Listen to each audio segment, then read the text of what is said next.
Sudah tidak ada tempat untukmu di rumah ini. Saya juga sudah menyuruh anak saya untuk menceraikanmu. Dasar wanita miskin. Itulah kata-kata yang diucapkan ibu mertua saya. Di malam saat saya kehilangan segalanya. Bisnis saya bangkrut, ditipu sahabat sendiri. Rumah saya disita bank dan suami saya dengan tangannya sendiri membuang saya ke jalanan. Malam itu saya terpaksa tidur di teras sebuah masjid kecil. Basah, kelaparan, tanpa harapan. Tapi saya tidak tahu satu hal. Saat saya terbangun keesokan paginya, seorang pria tua datang menghampiri saya. Ia berkata pelan, "Majikan saya, seorang miliarder yang sedang sekarat, ingin bertemu Anda untuk menandatangani surat wasiatnya." Halo, sahabat semua. Selamat datang kembali di kanal ini. Sebelum cerita dimulai, tuliskan di kolom komentar dari daerah mana kalian menonton kisah ini. Jangan lupa tekan tombol like dan subscribe supaya kanal ini terus berkembang. Mari kita mulai. Nama saya Naila, 30 tahun, pemilik sebuah butik yang saya bangun sendiri dari nol di kota ini.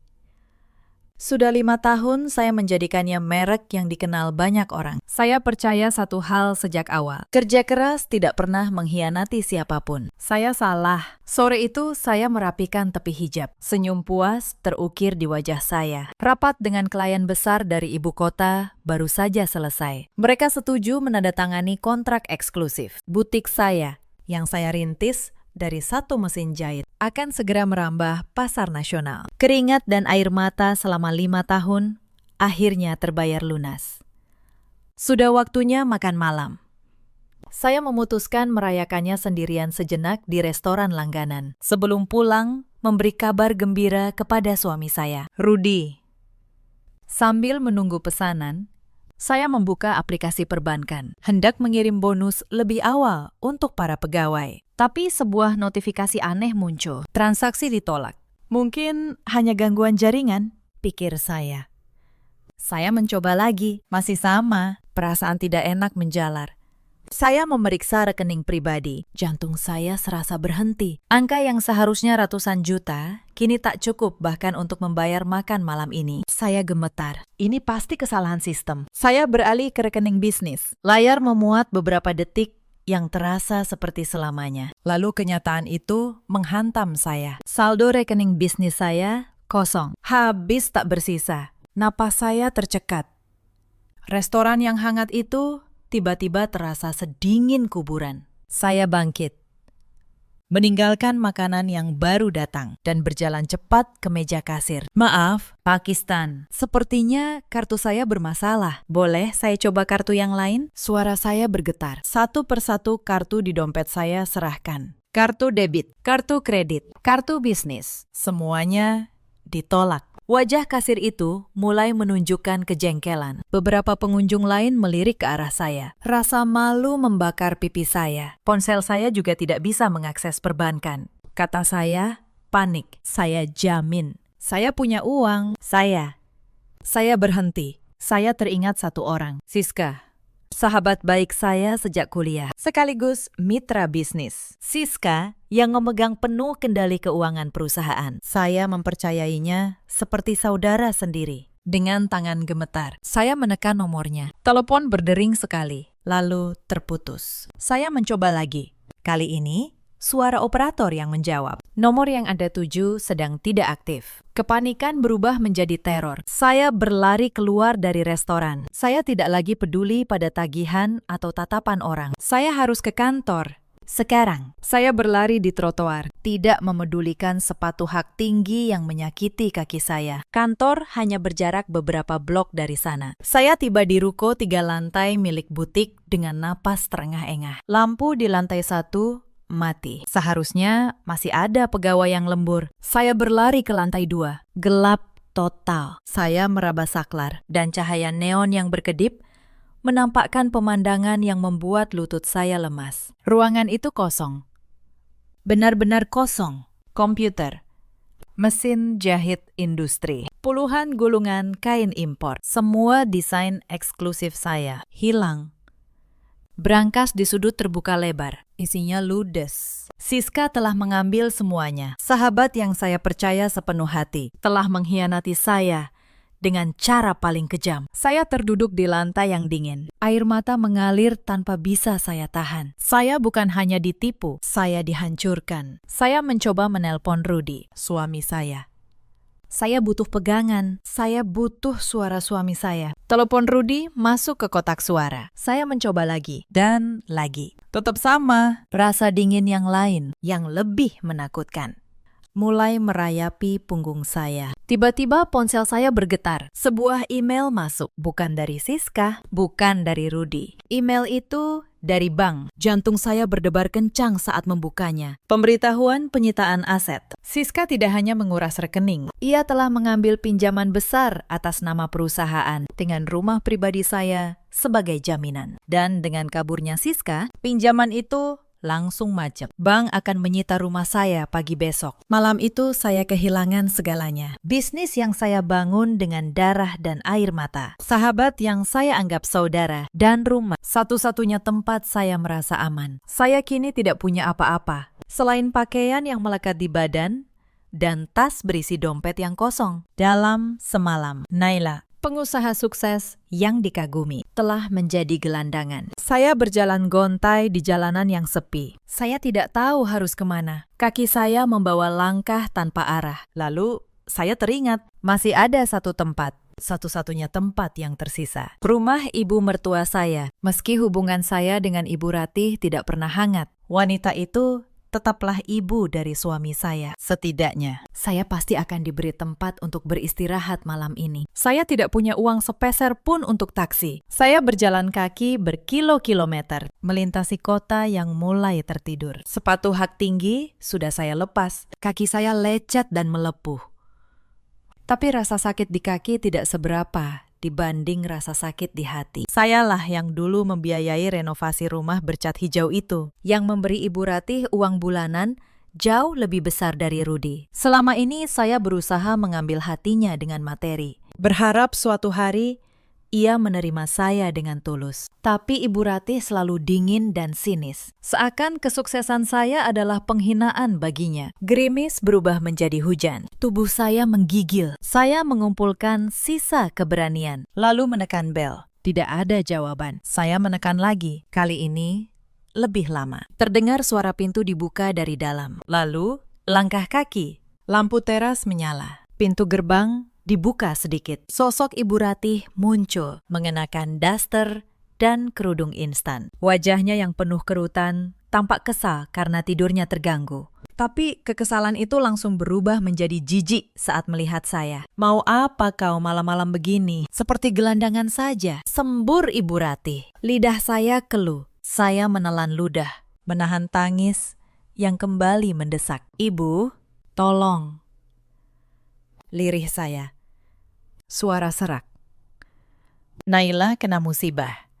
Siska menipu Naila. Bisnis Naila bangkrut. Rumah disita. Saya mengharapkan sedikit iba, tapi yang saya dapatkan adalah tawa. Ibu Ratih tertawa terbahak-bahak, dingin dan penuh kemenangan. Bangkrut. Akhirnya, sudah kuduga. Wanita sombong sepertimu pasti akan jatuh juga. Lupa kodratmu sebagai istri, sibuk mengejar uang sampai lupa mengurus suami. Air mata saya tumpah. Ibu, ini bukan waktunya membahas itu. Mohon saya, izinkan Naila masuk malam ini saja. Naila tidak punya tempat lain. Di luar hujan, wajah Ibu Ratih mengeras.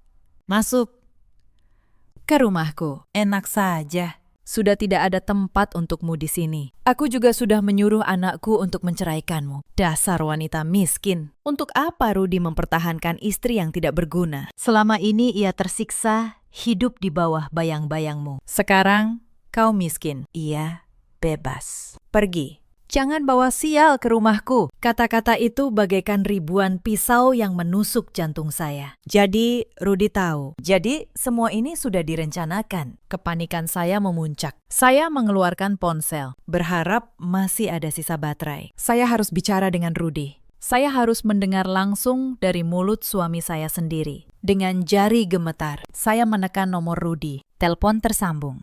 Jantung saya berdebar penuh harapan. Tapi kemudian telepon itu ditutup. Saya mencoba lagi, ditolak.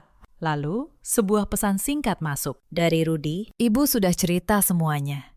Maaf, Nai. Aku tidak bisa melawan ibuku. Aku sudah lelah hidup denganmu. Sebaiknya kita selesai sampai di sini. Jangan hubungi aku lagi. Ponsel itu terlepas dari genggaman saya, jatuh ke genangan air di bawah kaki. Layarnya mati. Seperti harapan saya. Pria yang saya cintai, pria yang saya dukung selama ini. Pria yang hidup nyaman dari hasil kerja keras saya. Meninggalkan saya. Tepat saat saya terpuruk paling dalam. Ibu Ratih menatap saya dengan senyum puas. Sudah baca pesan dari Rudy. Sekarang pergi. Jangan mengotori pagarku. Ia membanting pintu gerbang, menguncinya dari dalam. Lampu teras kembali padam, meninggalkan saya sendirian dalam kegelapan dan hujan yang semakin deras. Saya tidak tahu berapa lama berdiri mematung di sana. Tubuh saya basah kuyup.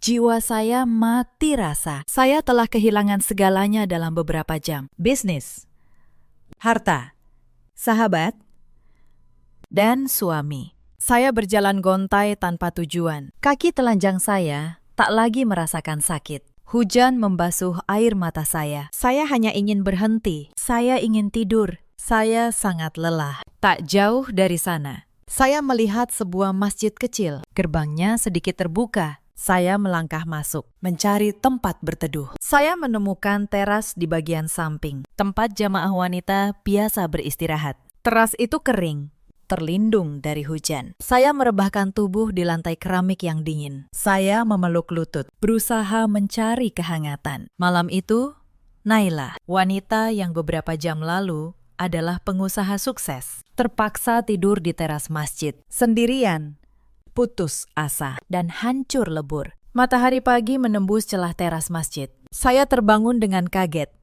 Keramik dingin di bawah pipi dan rasa sakit di sekujur tubuh mengingatkan saya. Ini bukan mimpi, semuanya nyata. Saya, pengusaha yang kemarin masih dihormati, kini tidur di teras masjid seperti tunawisma. Rasa lapar melilit perut. Saya membersihkan wajah di tempat wudhu, lalu melihat pantulan diri di cermin. Mata bengkak, wajah pucat pasi. Saya tidak lagi mengenali wanita itu. Menangis tidak akan membantu. Lapor polisi. Atas apa? Siska sudah kabur ke luar negeri. Pengkhianatan Rudy dan ibunya dilindungi hukum pernikahan. Saya tidak punya bukti apa-apa. Saat saya keluar dari kamar mandi, seorang bapak tua mengenakan baju koko dan peci menghampiri saya. Sepertinya penjaga masjid. Maaf, Mbak. Tadi saya lihat Mbak tidur di teras. Apa Mbak baik-baik saja? Tanyanya dengan nada khawatir. Saya hanya bisa mengangguk pelan, terlalu malu untuk menceritakan kebenaran. Bapak itu sepertinya mengerti. Ini, ada sedikit sarapan dari masjid. Nasi bungkus, sisa sedekah subuh tadi. Dimakan dulu, biar ada tenaga, katanya.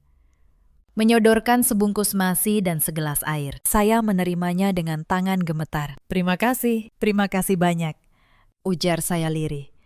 Saya duduk kembali di teras, membuka bungkusan itu, dan makan perlahan. Menahan air mata. Di saat orang-orang terdekat membuang saya, orang asing yang tidak saya kenal justru memberi saya kebaikan. Saat saya mengunyah suapan terakhir, sebuah mobil hitam mewah berhenti di depan gerbang masjid. Mungkin donatur besar, pikir saya. Tapi kemudian seorang pria tua berusia 60-an turun dari mobil. Berpakaian sangat rapi. Kemeja batiknya licin dan mahal. Wajahnya berwibawa dan teduh. Pria itu berjalan lurus ke arah saya. Saya menunduk, merasa sangat tidak nyaman. Saya pasti terlihat sangat menyedihkan. Permisi. Apa benar ini dengan Nona Naila? Saya mendongak kaget. Bagaimana pria ini tahu nama saya? Iya, saya Naila. Bapak siapa? Pria itu tersenyum tipis. Kenalkan, saya Bagas. Saya diutus majikan saya untuk mencari Anda. Dunia saya seakan berputar. Majikan siapa? Saya rasa Bapak salah orang. Saya tidak salah orang. Nona Naila, katanya tenang. Majikan saya sudah lama mengawasi Anda. Beliau tahu semua yang terjadi. Tentang bisnis Anda. Tentang Nona Siska. Dan tentang apa yang terjadi tadi malam di rumah ibu mertua Anda. Saya terperangah. Ketakutan baru menjalari saya. Siapa orang ini? Saya tidak mengerti. Bapak mau apa? Saya sudah bangkrut, tidak punya apa-apa lagi. Pak Bagas tidak terkejut. Ia menyodorkan sebotol air mineral dan sepotong roti premium. Majikan saya tahu Anda belum sarapan dengan layak, katanya lembut.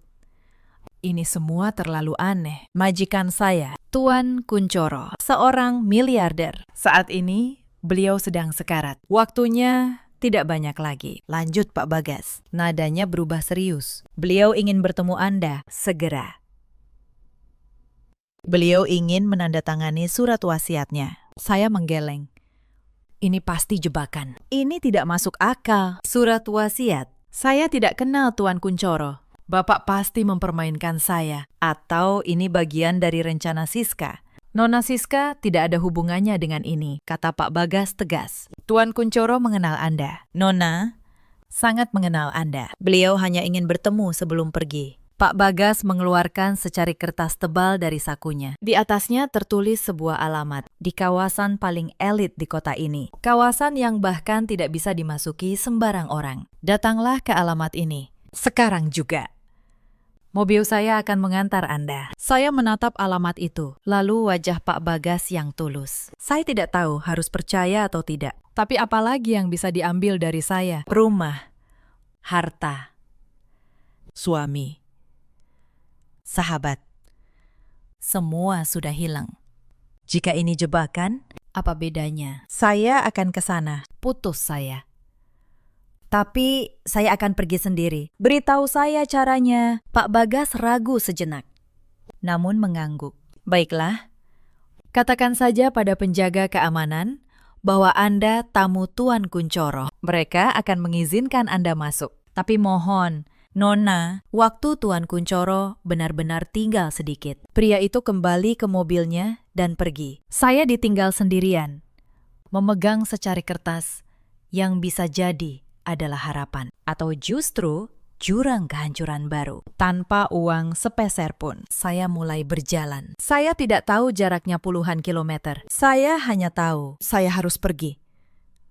Panas menyengat. Kaki melepuh, saya perih di setiap langkah. Orang-orang di jalan melirik dengan tatapan aneh. Butuh hampir 5 jam berjalan kaki. Ditambah menumpang angkot sekali. Setelah saya memohon pada sopir yang iba, akhirnya saya tiba di depan gerbang kompleks perumahan yang lebih mirip benteng. Beberapa petugas keamanan berseragam lengkap berdiri tegak. Saya mendekati pos keamanan dengan ragu. Maaf, ada keperluan apa? Tidak boleh sembarangan masuk, tegur seorang satpam. Saya tamu Tuan Kuncoro, kata saya pelan.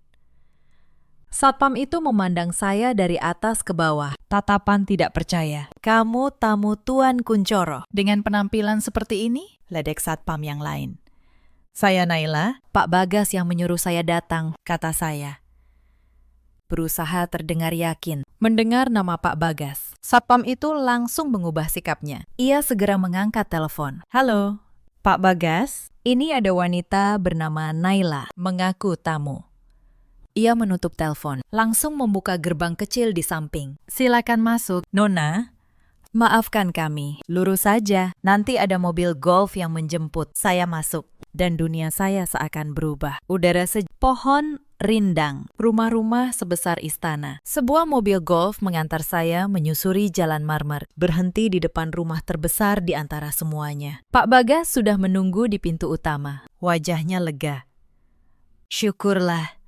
Nona sudah tiba. Mari. Tuan Kuncoro sudah menunggu. Interior rumah itu menakjubkan. Lukisan mahal, Gucci, antik. Lantai marmer berkilau. Kami naik lift pribadi ke lantai 3. Pak Bagas membawa saya ke sebuah pintu kayu besar. Tuan ada di dalam, beliau menunggu Anda. Pak Bagas membuka pintu. Saya melangkah masuk ke sebuah kamar yang lebih besar dari seluruh kantor saya dulu. Kamar itu dipenuhi peralatan medis canggih. Bau obat tercium samar. Di tengah ruangan, di atas ranjang rumah sakit yang besar, terbaring seorang pria tua. Pria itu sangat kurus dan pucat. Selang infus menancap di tangannya. Selang oksigen membantunya bernapas. Tapi matanya. Matanya masih memancarkan ketajaman. Saat mata itu menatap saya, air mata langsung menggenang di pelupuk yang keriput. Pria itu mengangkat tangannya yang gemetar. Ia mencoba berbicara. Akhirnya kamu datang, anakku.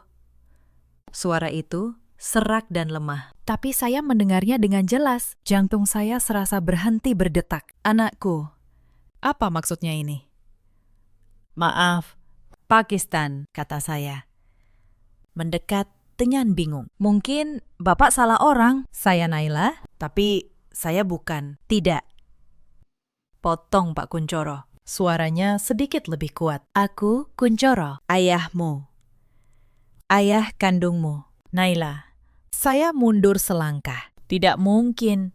Ayah saya sudah meninggal. Pria yang membesarkanmu adalah ayah sambungmu, kata Pak Kuncoro tertatih. Dia menikahi ibumu setelah aku dipaksa pergi. Kami dipisahkan. Nak, napas saya tercekat. Pria yang saya kenal sebagai ayah, ternyata ayah sambung. Ibu saya tidak pernah bercerita. Ibumu sangat mencintaiku. Tapi keluargaku tidak setuju. Mereka membuangku ke luar negeri. Mengancam akan mencelakai ibumu dan bayi yang dikandungnya jika aku kembali. Kamu, Naila. Cerita Pak Kuncoro dengan susah payah. Aku terpaksa pergi, membangun semua ini dari nol, berharap bisa menemukan kalian. Tapi saat aku kembali, ibumu sudah meninggal, dan aku baru menemukanmu beberapa tahun ini. Air mata saya mengalir. Saya tidak tahu harus merasakan apa. Marah, sedih, bingung. Seluruh hidup saya, seluruh identitas saya, terasa seperti kebohongan. Aku mengawasimu dari jauh. Naila.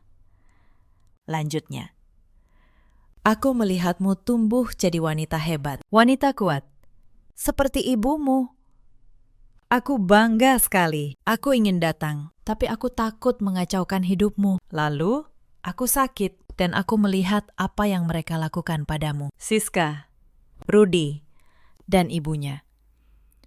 Kemarahan berdesir di mata pria tua itu. Mereka tidak pantas menyakitimu. Nak, aku tidak bisa melindungimu dulu, tapi aku bisa melindungimu sekarang. Tiba-tiba, seorang pria lain yang sejak tadi berdiri diam di sudut ruangan, melangkah maju. Pria itu memakai setelan jas mahal dan membawa sebuah koper. Tuan Kuncoro, Nona Naila. Maaf menginterupsi, katanya formal.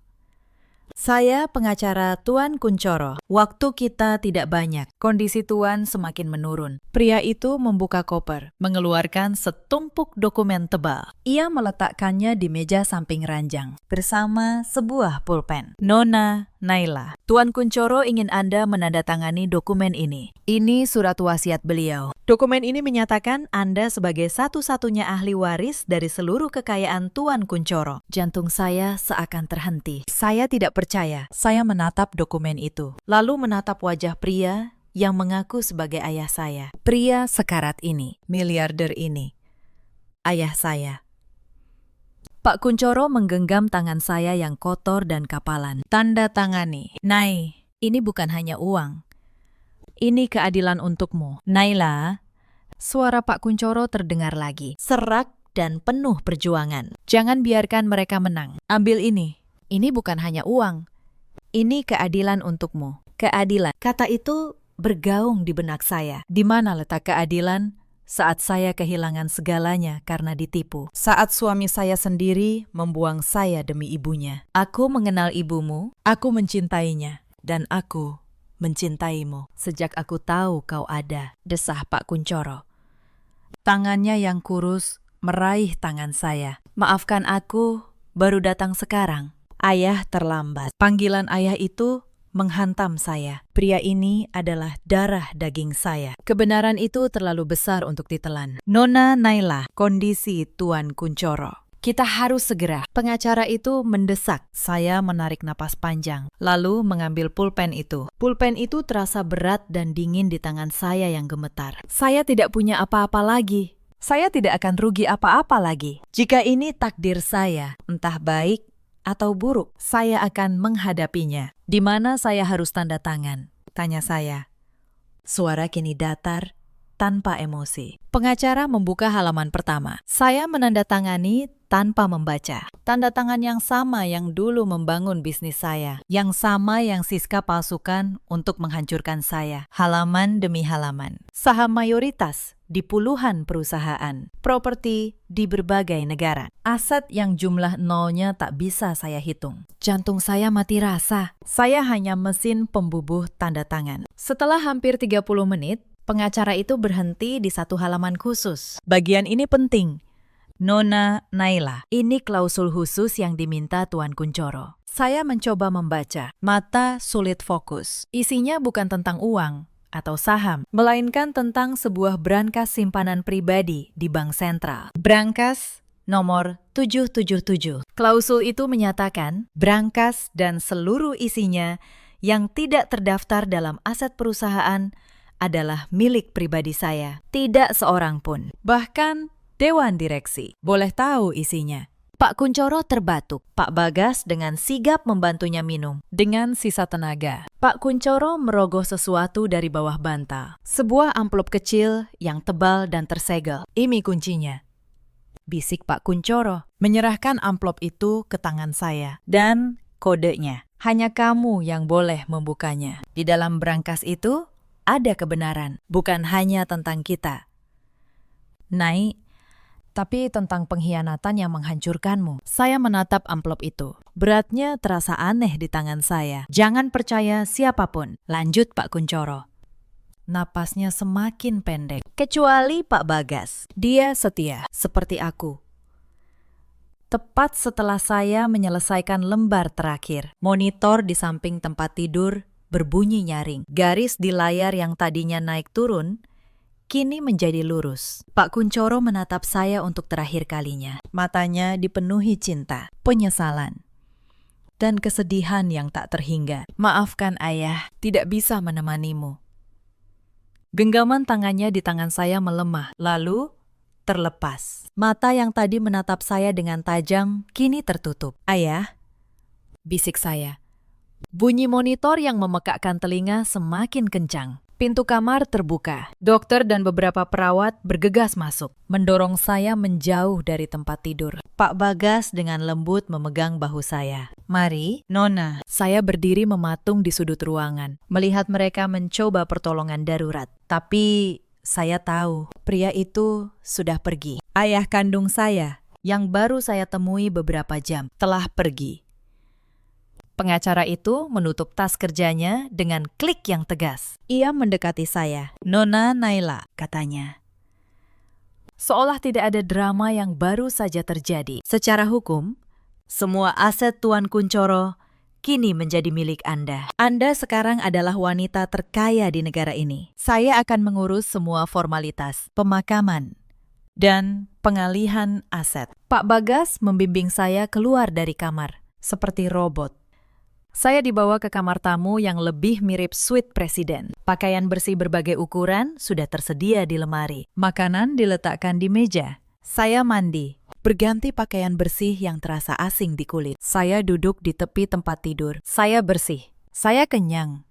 Saya kaya raya. Tapi saya merasa lebih kosong daripada saat tidur di teras masjid. Tangan saya menggenggam erat amplop kecil dari ayah saya. Warisan yang mengubah segalanya. Dan kini, satu-satunya hal yang membuat saya terus bergerak adalah misteri di dalam amplop itu. Apa kebenaran yang dimaksud ayah saya? Seminggu berlalu dalam kabut. Pemakaman Pak Kunchoro berlangsung megah. Dihadiri ratusan pejabat dan pengusaha. Media menjuluki saya ahli waris misteri. Tapi tidak ada yang tahu kebenarannya. Pak Bagas melindungi saya seperti benteng. Saya pindah ke rumah ayah saya. Terlalu besar, terlalu mewah, terlalu sepi. Tapi pikiran saya hanya tertuju pada satu hal. Brankas nomor 777. Hari itu akhirnya tiba, didampingi Pak Bagas.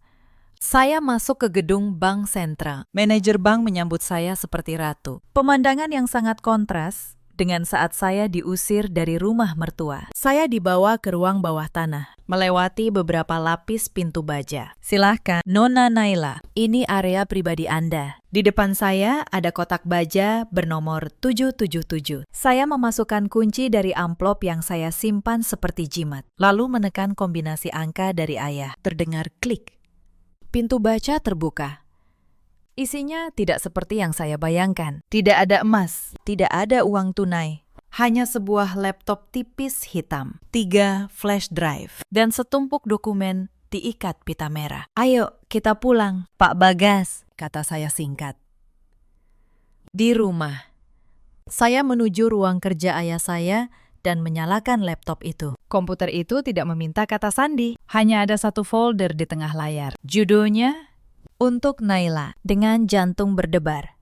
Saya membuka folder itu. Di dalamnya, ada beberapa file video, beberapa rekaman suara, dan puluhan dokumen yang sudah dipindai. Saya mengklik file video pertama secara acak. Judulnya, Pertemuan Cafe Melati, 2 bulan lalu. Layar menjadi hidup. Rekaman itu diambil dari sudut tersembunyi. Kualitas suaranya jernih. Saya langsung mengenali tempat itu. Itu kafe langganan saya dan Siska. Saya terbelalak. Di meja itu duduk Siska, sahabat saya. Ia tertawa, menyesap minumannya. Tapi bukan itu yang membuat saya syok. Di seberang, Siska duduk Rudi, suami saya. Dan di samping Rudi duduk Ibu Ratih, mertua saya. Mereka bertiga, bersama-sama. Tertawa-tawa, saya menekan tombol volume. Suara mereka terdengar jelas. Jadi, kapan kamu akan menceraikan si Naila itu, Rudi?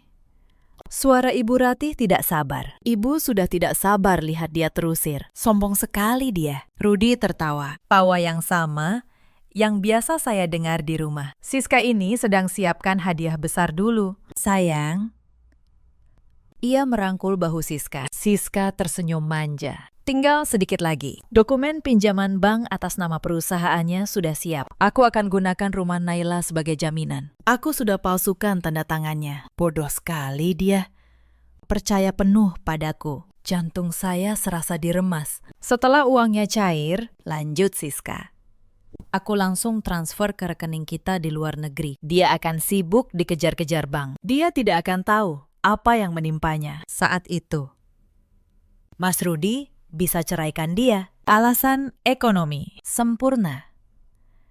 Ibu Ratih bertepuk tangan. Pintar sekali kalian. Akhirnya kita bisa singkirkan benalu itu. Saya merasa mual. Saya ingin mematikan video itu. Tapi tangan saya tidak bisa bergerak. Saya harus tahu. Saya harus tahu semuanya. Saya mengklik file lain. Sebuah rekaman suara. Judulnya, Telepon Rudi. Saya mendengar suara suami saya. Biarkan dia bangkrut. Aku sudah muak jadi suaminya. Muak hidup di bawah bayang-bayangnya. Selalu dia yang dipuji. Selalu dia yang sukses. Setelah dia miskin dan aku ceraikan, aku akan menikahi Siska. Hartanya kita bagi 3. Lalu suara Ibu Ratih menyahut. Bagus, itu baru anak ibu. Dan pastikan rumah baru yang Siska beli dari uang itu atas nama ibu. Mengerti? Saya membekap mulut saya. Saya muntah di tempat sampah di samping meja. Jadi ini adalah pengkhianatan yang sempurna. Sahabat saya, suami saya, dan ibu mertua saya. Mereka bertiga merencanakan ini. Mereka berkonspirasi untuk menghancurkan saya, mengambil semua milik saya, dan membuang saya seperti sampah. Saya kembali menatap layar. Ada file lain. Berisi laporan dari seorang detektif swasta. Ayah saya, Pak Kuncoro, telah menyewa detektif itu. Ayah saya curiga ada yang tidak beres dengan keuangan Siska. Ayah saya sedang berusaha mengumpulkan bukti untuk melindungi saya. Tapi ia keburu meninggal. Saya menutup laptop itu dengan tangan gemetar. Air mata tidak lagi keluar. Yang saya rasakan bukan kesedihan, bukan lagi rasa sakit. Yang saya rasakan adalah kemarahan. Kemarahan yang dingin dan membara. Ayah saya tidak hanya meninggalkan saya kekayaan. Ayah saya memberi saya senjata. Ayah saya memberi saya bukti. Saya menatap pantulan diri di layar laptop yang gelap. Wajah saya pucat. Tapi mata saya menyala. Mereka pikir mereka sudah menang. Mereka pikir mereka sudah menghancurkan saya. Mereka salah. Ini bukan akhir. Ini baru permulaan. Sebulan berlalu sejak saya menandatangani surat warisan itu. Sebulan saya habiskan untuk berkabung, bukan untuk pria yang tidak saya kenal, tapi untuk kehidupan yang telah direnggut dari saya. Namun berkabung tidak berlangsung lama. Dengan bimbingan Pak Bagas dan tim pengacara terbaik, saya melahap setiap laporan keuangan dan detail jaringan bisnis ayah. Saya bukan lagi Naila, si pemilik butik yang naif, melainkan Naila Kuncoro, pewaris yang memegang kendali. Dan hal pertama yang ingin saya kendalikan adalah keadilan saya sendiri. Sementara itu, Rudi dan Ibu Rati sedang menikmati hidup. Mereka pindah ke rumah mewah di kawasan elit, yang dibeli Siska dengan sebagian uang curian sebagai hadiah untuk calon mertua dan calon suaminya. Malam itu mereka berpesta, merayakan kebebasan Rudi dari saya. Lihat kita sekarang, hidup seperti raja, kata Rudi mengangkat gelas. Wanita bodoh itu, si Naila. Mungkin sekarang sedang mengemis di pinggir jalan, sahut Ibu Ratih dengan kalung berlian mencolok. Itu balasan yang pantas untuk wanita sombong. Tawa mereka bercampur musik yang keras. Tiba-tiba, musik berhenti. Bel rumah berbunyi berkali-kali, kasar. Siapa sih itu? Mengganggu saja, gerutu Ibu Ratih. Belum selesai ia bicara, pintu utama terbuka. Tidak didobrak, tapi dibuka dengan kunci dari luar. Seorang pria berjas membukanya, lalu menyingkir. Saya melangkah masuk. Musik berhenti total. Tawa membeku di tenggorokan Rudi dan Ibu Ratih. Mereka menatap saya seolah melihat hantu. Naila yang ini berbeda. Bukan lagi pakaian kerja sederhana, tapi setelan blazer putih gading dengan hijab sutra senada. Wajah saya dirias tipis namun tegas. Mata dingin menatap lurus ke arah mereka tanpa rasa takut. Di belakang saya berdiri Pak Bagas dan 4 pria berseragam hitam. Tampak seperti pengawal pribadi. Rudi yang pertama bersuara, suaranya bergetar. Ia menatap saya dari atas ke bawah. Kak, kau dapat baju bagus dari mana? Mengemis ke siapa lagi? Ibu Rati lebih dulu pulih dari keterkejutannya. Amarahnya langsung tersulut. Beraninya kau, wanita miskin. Masuk ke sini. Ini rumahku. Keluar kau. Security. Panggil security. Saya tersenyum. Senyuman yang tidak sampai ke mata. Senyuman yang membuat bulu kuduk Ibu Ratih berdiri. Security yang mana, Bu? Tanya saya dengan suara tenang. Security kompleks ini. Mereka semua bekerja untuk saya. Apa maksudmu? Jangan mengigau kau, bentak Ibu Ratih. Maaf, Bu. Sepertinya Anda salah, kata saya. Melangkah lebih jauh ke dalam ruangan. Saya menyentuh vas mahal di atas meja. Rumah ini, perabotan ini, bahkan udara yang kalian hirup di kompleks ini. Semuanya milik saya. Rudi tertawa gugup. Naila, hentikan. Kamu sudah gila, ya? Stres karena bangkrut. Saya tidak gila, Rudi. Saya juga tidak bangkrut. Saya memberi isyarat kepada salah satu pria berjas di belakang. Pria itu, seorang pengacara, melangkah maju dan membuka sebuah map. Perkenalkan, kata pengacara itu, mewakili klien saya, Nona Naila Kuncoro, pewaris tunggal dari seluruh aset almarhum Tuan Kuncoro. 3 minggu lalu, perusahaan induk milik Nona Naila telah mengakuisisi penuh perusahaan pengembang yang memiliki dan mengelola seluruh kawasan perumahan ini. Wajah Rudi dan Ibu Ratih memucat. Rumah yang Anda tempati ini, lanjut pengacara itu, dibeli atas nama Siska, menggunakan dana yang diperoleh secara ilegal dari klien kami. Namun, transaksi itu belum selesai. Uang mukanya memang sudah dibayar, tapi sisa pelunasannya belum. Dan karena Siska kini berstatus buron, kami telah membatalkan transaksi itu pagi tadi. Saya menatap Ibu Ratih. Jadi, secara teknis, Ibu sedang berpesta di rumah saya, tanpa izin. Tidak. Tidak mungkin, jerit Ibu Ratih, matanya melotot. Ini jebakan. Ini pasti bohong, Rudi. Lakukan sesuatu, usir dia. Rudi tidak bergerak. Ia terlalu takut. Ia melihat wanita di depannya bukanlah Naila yang ia kenal. Ini orang lain, orang yang sangat berkuasa. Saya tidak punya banyak waktu untuk bermain-main, kata saya. melirik jam tangan berlian di pergelangan tangan. Kalian punya waktu 1 jam untuk mengosongkan rumah saya. 1 jam. Pekik Ibu Ratih. Kau pikir kami ini apa? 30 menit. Ralat, kata saya. Suara semakin dingin. Setiap menit kalian masih di sini setelah 30 menit. Saya akan menuntut kalian atas penyerobotan lahan. Saya mendekati Rudy, menatap mata pria yang pernah saya cintai itu. Kamu tahu, Rudy, saya punya rekaman percakapanmu dengan Siska dan ibumu. Yang di kafe Melati, yang lewat telepon. Semuanya. Kaki Rudy lemas. Tapi saya tidak akan memenjarakan kalian hari ini, bisik saya. Penjara terlalu nyaman. Saya ingin kalian merasakan apa yang saya rasakan malam itu. Tidak punya apa-apa. Dibuang. Saya berbalik menuju pintu. Pak Bagas, pastikan mereka keluar. Bawa hanya barang yang menempel di badan mereka. Naila, jangan. Rudy berlari dan berlutut. Memegang kaki saya. Maafkan aku. Aku dipaksa, Ibu. Nai, aku masih suamimu. Saya menendang tangannya hingga terlepas. Suamiku.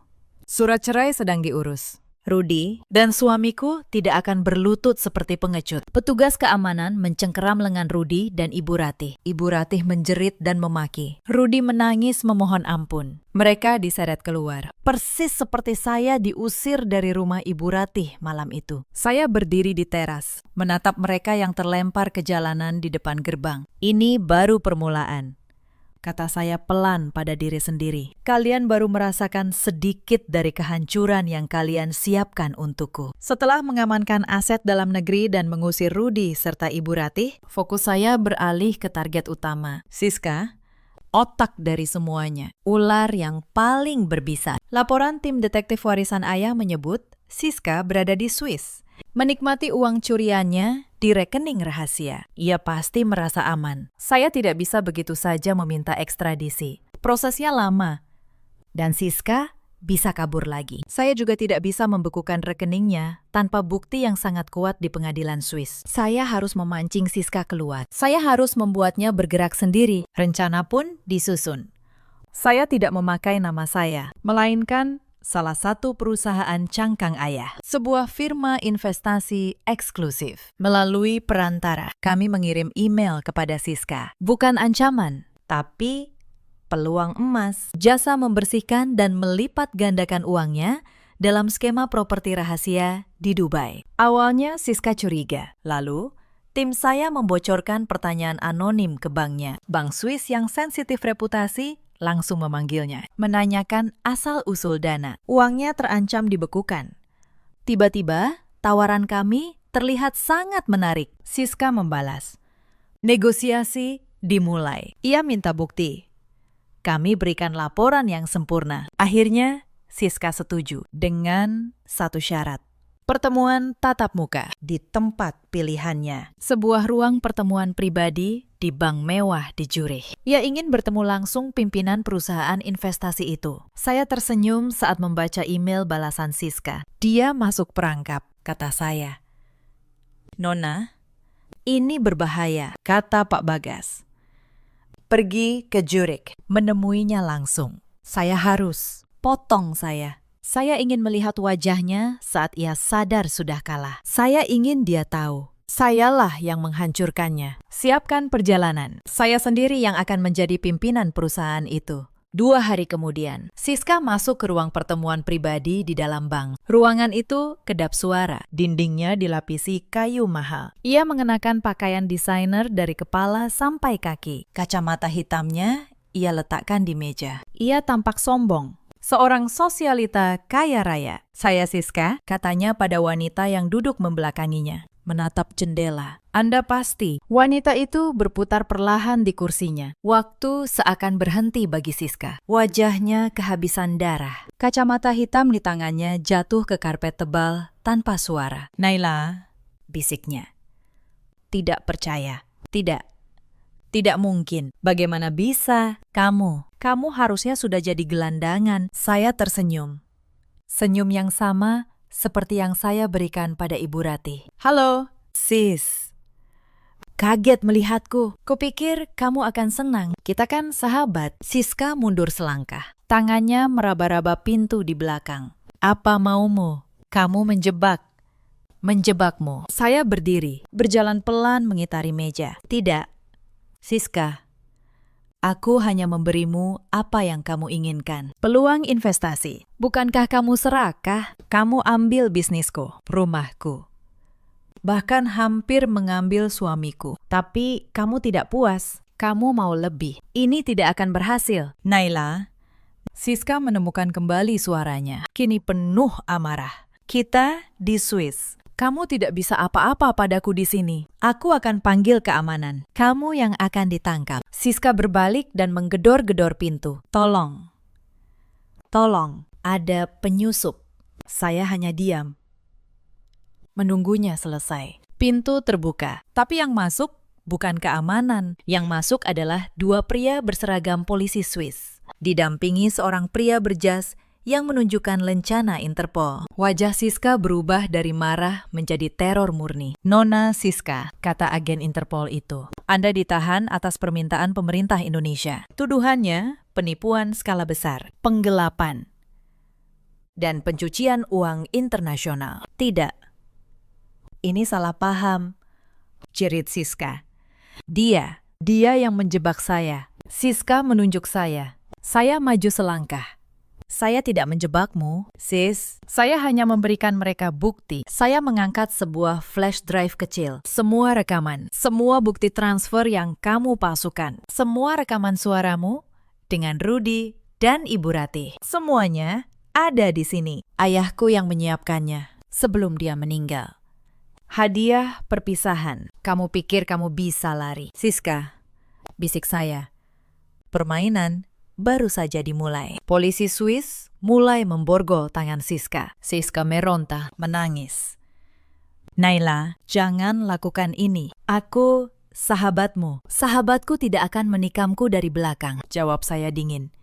Saat Siska diseret keluar, ia berteriak penuh kebencian. Kamu akan menyesal. Naila, kamu akan menyesal. Saya menatap Siska yang menghilang di ujung koridor. Penyesalan, kata saya, adalah kemewahan yang tidak kamu miliki. Sis, bulan-bulan berikutnya panjang dan melelahkan. Ini bukan lagi perang strategi, tapi perang hukum. Dengan seluruh kekuatan finansial dan legal warisan ayah, saya memastikan proses hukum berjalan tanpa celah. Siska diekstradisi ke tanah air. Bukti digital dan forensik yang dikumpulkan detektif ayah tidak terbantahkan. Tidak lama kemudian, Rudy dan Ibu Ratih ikut ditetapkan sebagai tersangka. Mereka tidak bisa lagi bersembunyi. Rekening mereka yang dibekukan dan bukti transfer dari Siska menjadi rantai yang mengikat mereka semua. Hari persidangan akhirnya tiba. Ruang sidang penuh sesak. Para wartawan berdesakan di barisan belakang. Saya masuk lewat pintu samping, dikawal Pak Bagas. Saya duduk di kursi saksi. Hijab biru tua saya memancarkan ketenangan. Saya bukan lagi korban yang menangis di teras masjid. Saya adalah kekuatan yang menuntut keadilan. Di kursi terdakwa duduk ketiga, orang yang menghancurkan hidup saya, mengenakan seragam tahanan oranye. Sebuah ironi. Siska yang dulu selalu glamor, kini pucat tanpa riasan. Matanya menatap liar penuh kebencian. Rudy menunduk dalam-dalam, tidak berani menatap saya. Di sampingnya, Ibu Ratih terus merapalkan sumpah serapah pelan. Sidang dimulai.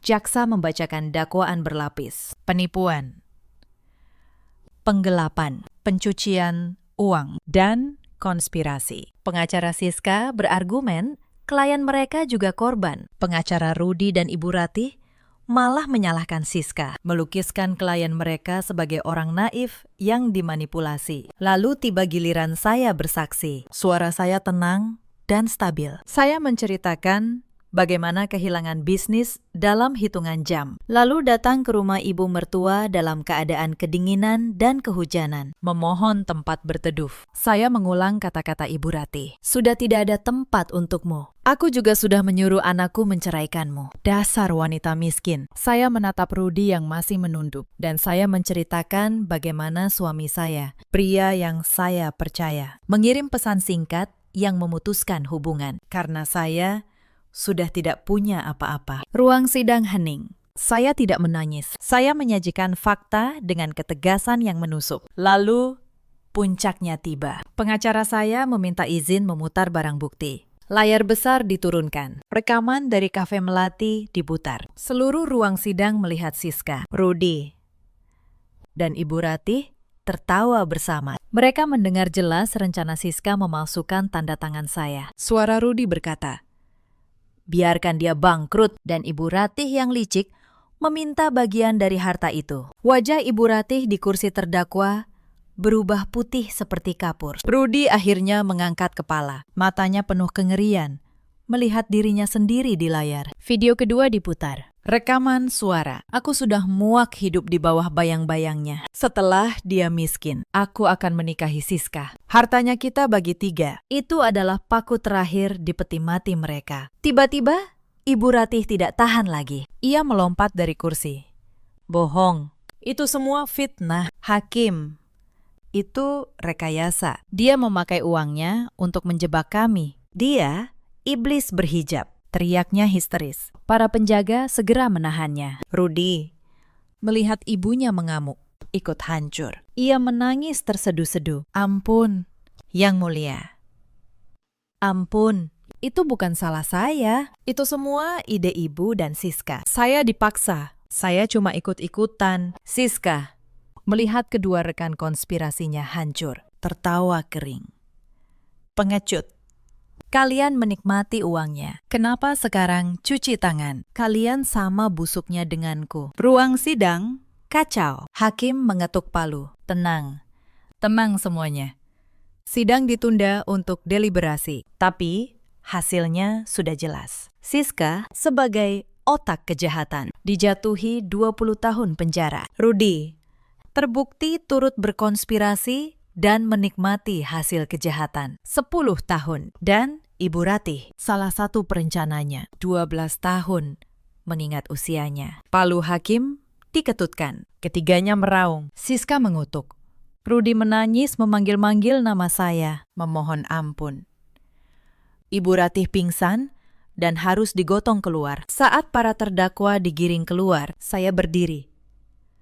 Untuk sesaat, langkah Ibu Ratih yang sedang dipapah penjaga terhenti. Mata wanita tua itu menatap saya, penuh kebencian yang murni. Kamu akan dikutuk. Naila, kamu tidak akan pernah bahagia. Tunggu pembalasanku. Saya menatap mata itu dengan tenang. Saya tidak lagi merasakan takut atau sakit, hanya rasa iba. Kutukan itu, kata saya pelan, lebih pada diri sendiri. Sudah Anda ciptakan sendiri. Dan Anda sedang menjalaninya. 1 tahun kemudian, di lantai paling atas Kuncoro Tower, saya memimpin rapat dewan direksi. Para veteran bisnis ayah saya kini menatap dengan hormat. Naila yang sekarang bukan lagi gadis butik yang naif, melainkan pemimpin yang tegas, cerdas, dan adil.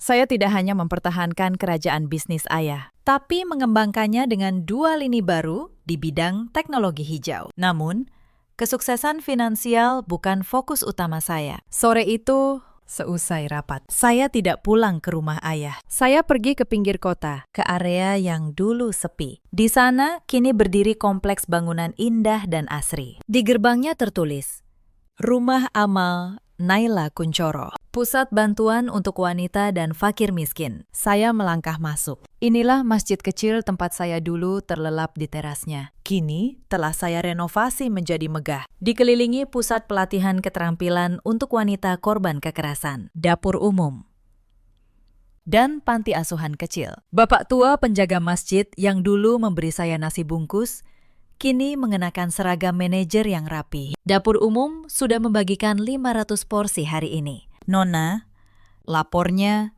haru saat saya menyalami beberapa wanita yang belajar menjahit. Dulu, Nona tidur di teras ini kedinginan. Sekarang Nona memberi kehangatan pada ratusan orang. Ini bukan dari saya, Pakistan. Ini titipan.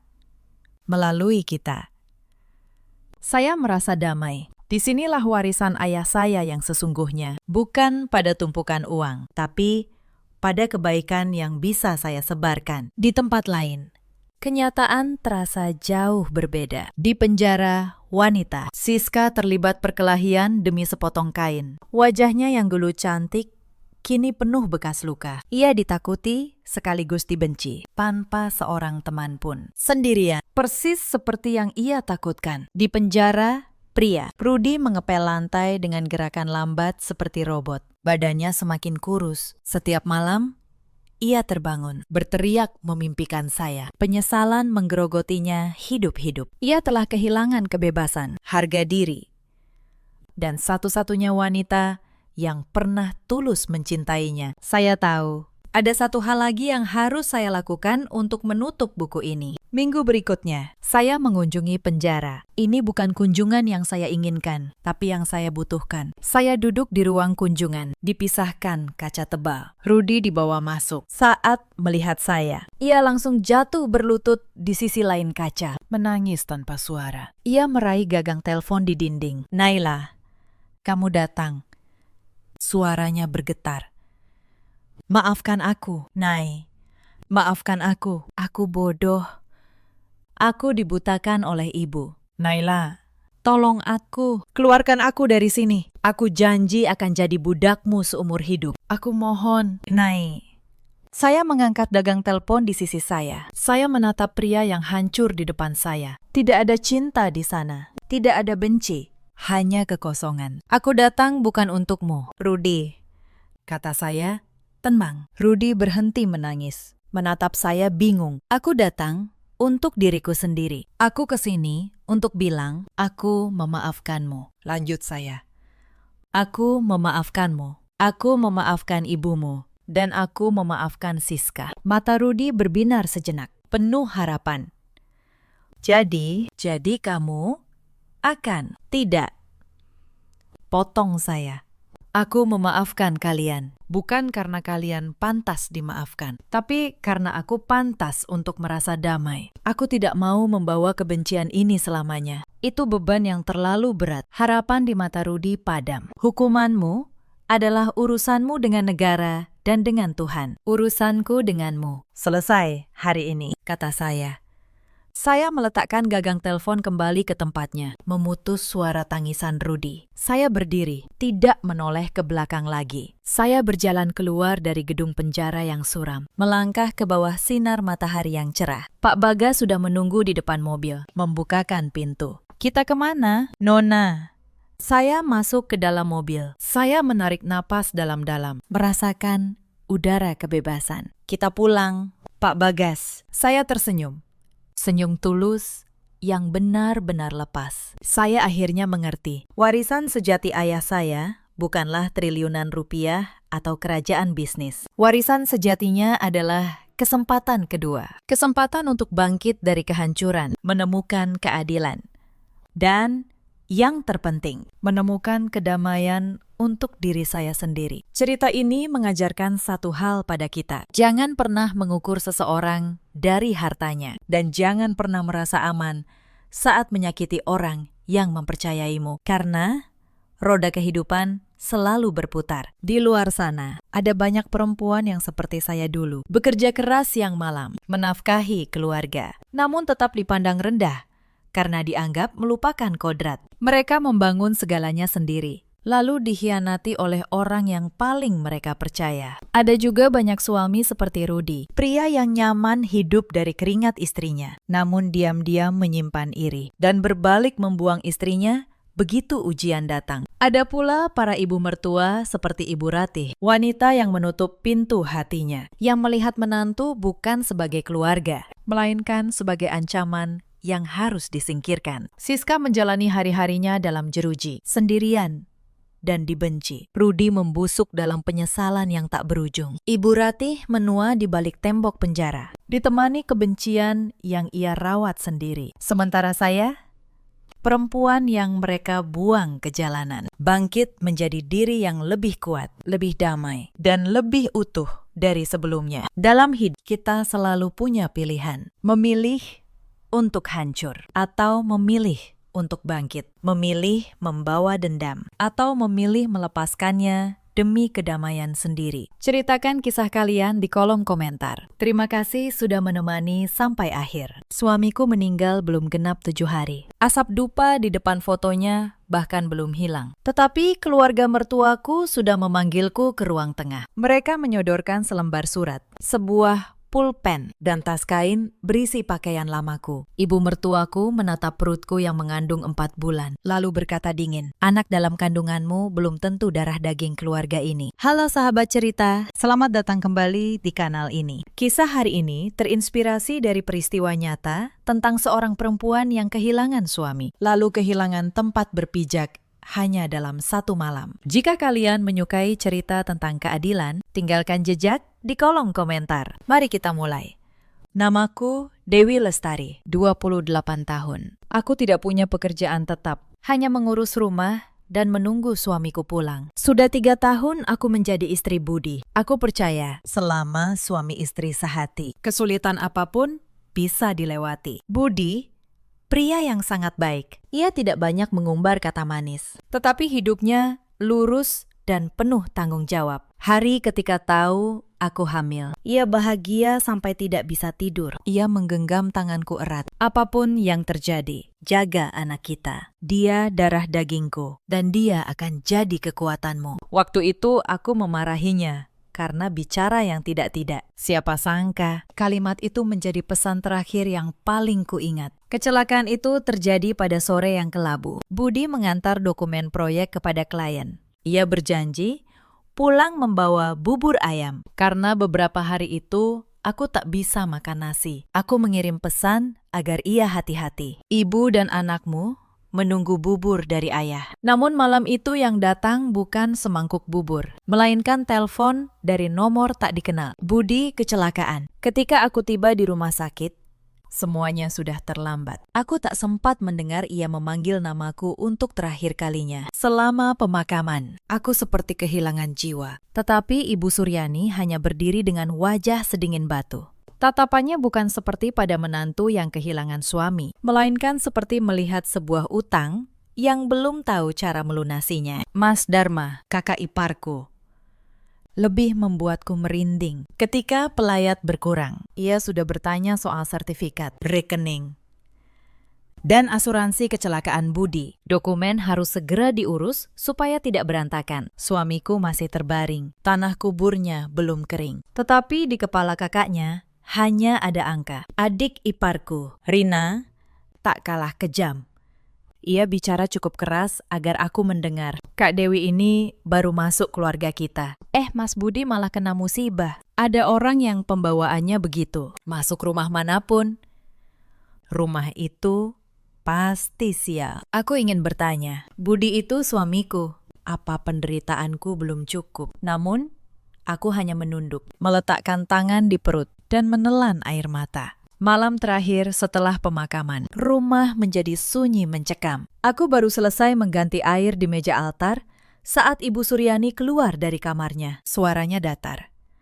Kalau sudah selesai menangis, sekarang kita bicara urusan orang hidup. Aku tertegun. Dengan satu kalimat itu, aku mengerti. Di hatinya, kematian Budi bukan lagi kehilangan, melainkan alasan untuk menghitung untung dan rugi. Aku mengikutinya ke ruang tengah. Di meja sudah tersedia setumpuk dokumen tebal dan sebuah pulpen. Di bawah kursi tergeletak tas kain berisi pakaianku, dilipat asal. Mas Dharma duduk bersedekap di sofa. Rina bersandar di lemari. Sudut bibirnya terangkat, seolah lama menunggu momen ini. Aku mencoba tenang, meski tanganku dingin. Ibu, ini surat apa?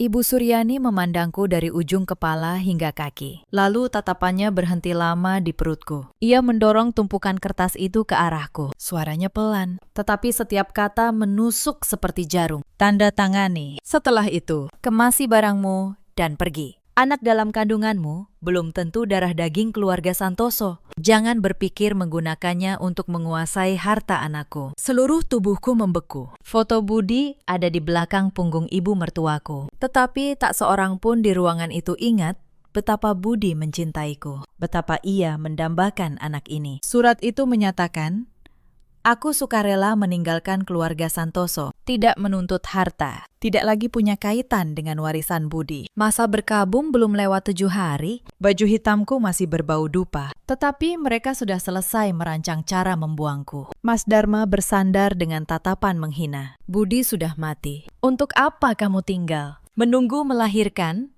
lalu menuntut bagian rumah. Mulai sekarang, rumah ini bukan tempat orang luar ikut campur. 2 kata orang luar itu menyentakku. Baru beberapa hari lalu, aku berlutut di samping peti suamiku, memanggil mereka ibu dan mas. Sekarang, aku menjadi orang asing. Aku meletakkan tangan di perut. Saya tidak menuntut apa-apa. Saya sedang hamil.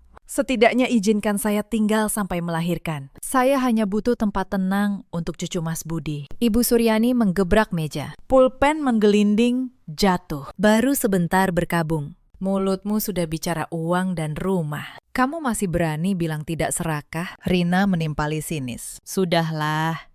Jangan bersandiwara. Siapa yang tahu? Janin itu benar-benar anaknya. Nanti kalau lahir, minta bagian warisan. Siapa yang menanggung? Kalimat itu seperti tamparan. Anak dalam kandunganku adalah kebahagiaan terakhir Budi. Tetapi mereka tega menjadikannya bahan untuk meragukan dan menghinaku. Dengan gemetar, aku membuka album foto USG di ponsel. Ini saat Mas Budi mengantar saya periksa. Ini pesannya menanyakan pantangan kehamilan. Silahkan dibaca. Tetapi Ibu Suryani tak mau melirik. Tiba-tiba Mas Dharma merebut ponsel dari tanganku. Mas Dharma, kembalikan.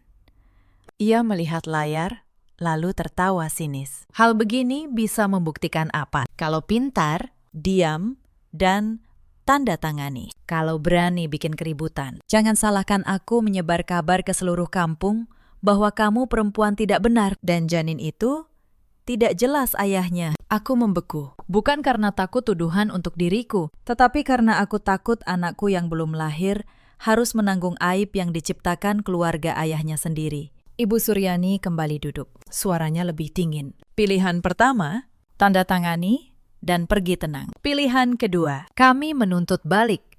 Menuduhmu menggelapkan uang Budi dan mencuri surat berharga. Kamu pikir perempuan hamil tanpa uang bisa melawan keluarga ini? Aku menoleh ke foto Budi. Tatapannya masih teduh. Ingin rasanya aku berteriak. Lihatlah bagaimana keluarga kandungmu memperlakukan istri dan anakmu. Tapi aku tidak bisa. Bayiku menendang pelan, seolah mengingatkan aku tidak boleh tumbang. Jika aku melawan sekarang, mereka bisa melakukan apa saja untuk mencoreng nama anakku. Aku sudah kehilangan suami. Aku tidak boleh kehilangan anakku juga. Aku memungut pulpen di lantai. Tanganku gemetar hebat. Air mataku memburamkan kalimat dingin itu. Aku menandatangani namaku. Setiap goresan seperti sayatan. Itu bukan tanda tangan orang yang menyerah, melainkan tanda tangan seorang ibu yang memaksa dirinya bertahan hidup. Ibu Suryani mengambil tas itu. Sudut bibirnya terangkat. Mulai sekarang, kamu dan keluarga ini tidak punya hubungan apa-apa. Barangmu sudah disiapkan di depan pintu. Besok pagi, jangan sampai aku melihat wajahmu lagi. Aku tidak menjawab. Hanya mengangkat tangan ke perutku. Berkata dalam hati pada Budi, Mas, aku tidak akan membiarkan anak kita tenggelam di rumah tanpa perasaan ini. Tetapi malam itu, ia belum tahu. Masih ada satu benda yang akan mereka rebut esok pagi. Esok paginya, Mas Dharma menyeret sebuah koper kecil ke hadapanku. Roda koper bergesekan dengan lantai. Terdengar seperti seseorang menyeret sisa harga diriku keluar dari rumah ini. Itu koper lama yang kubawa pertama kali datang sebagai menantu. Sekarang koper yang sama tergeletak di kakiku. Hanya berisi beberapa baju hamil usang. Aku hendak menariknya saat Ibu Suryani bersuara. Tunggu. Matanya tertuju pada tangan kiriku. Cincin kawin masih melingkar di jariku. Longgar. Karena tubuhku kurus. Barang milik keluarga kami harus tetap di sini. Cincin itu tidak seberapa harganya. Tapi Budi yang memakaikannya di hari pernikahan kami. Saya mohon, biarkan saya menyimpannya. Ini kenang-kenangan kami. Ibu Suryani tertawa sinis. Kenang-kenangan untuk apa? Orang sudah mati. Supaya nanti kamu bisa bercerita keluarga kami menelantarkanmu. Mas Dharma kehilangan kesabaran. Ia mencengkeram pergelangan tanganku kuat. Ibuku bilang, lepas. Ya lepas. Jariku sakit saat cincin ditarik paksa. Aku menggigit bibir agar tidak menangis. Cincin itu jatuh ke tangan Ibu Suryani yang meletakkannya di meja altar tanpa rasa hormat. Ternyata, benda yang membuktikan aku istri Budi di mata mereka hanyalah aset keluarga. Kukira mereka sudah mengambil semua. Tapi saat aku menyentuh koper, Rina melihat kalung perak usang di leherku. Itu juga kalung Mas Budi, kan? Lepas sekalian, aku menutupi liontin itu dengan tangan. Kalung itu Budi berikan saat kami tahu aku hamil. Liontinnya kecil, berukir burung yang mengepakkan sayap. Budi bilang, itu hadiah teman lama, berharga karena kenangannya. Rina melangkah maju. Suaranya tajam. Barang kakakku harus ditinggal. Jangan biasa mengambil semua yang kamu lihat. Kali ini, entah dari mana datangnya kekuatan. Aku mundur selangkah dan menggenggam erat kalung itu. Aku menatap lurus ke arahnya. Untuk pertama kalinya, tidak menghindar. Suaraku gemetar, tetapi tegas. Ini Mas Budi sendiri yang memberikannya. Siapapun yang ingin mengambilnya, langkahi dulu mayat ibu dan anak ini. Ruangan hening sejenak. Mereka tak menyangka seseorang yang baru dipaksa menandatangani surat dan direbut cincinnya masih berani sekeras itu. Mas Dharma hendak maju, tetapi Ibu Suryani melambaikan tangan penuh penghinaan. Sudahlah, barang perak butut begitu, paling laku berapa? Biarkan dia bawa. Cepat pergi. Aku menarik koper menuju pintu. Setiap langkah terasa seperti menginjak pecahan kaca. Mas Dharma membuka pintu, menggerakkan dagunya. Pergi. Jangan berpura-pura kasihan. Gerbang besi dibanting menutup di belakangku. Kunci berbunyi klik, seperti pernyataan, aku tidak punya jalan kembali. Aku berdiri di luar gerbang. Satu tangan menyeret koper, satu tangan memeluk perut. Sebelum pintu utama tertutup, kudengar bisikan Mas Dharma pada ibunya. Biarkan dia pergi, tanpa uang, tanpa rumah. Cepat atau lambat, pasti kembali memohon. Saat itu, suruh tanda tangan apapun, pasti dia mau. Ibu Suryani menanggapinya dengan tawa kecil. Lebih dingin dari hujan malam. Aku menatap rumah itu. Baru kemarin rasanya.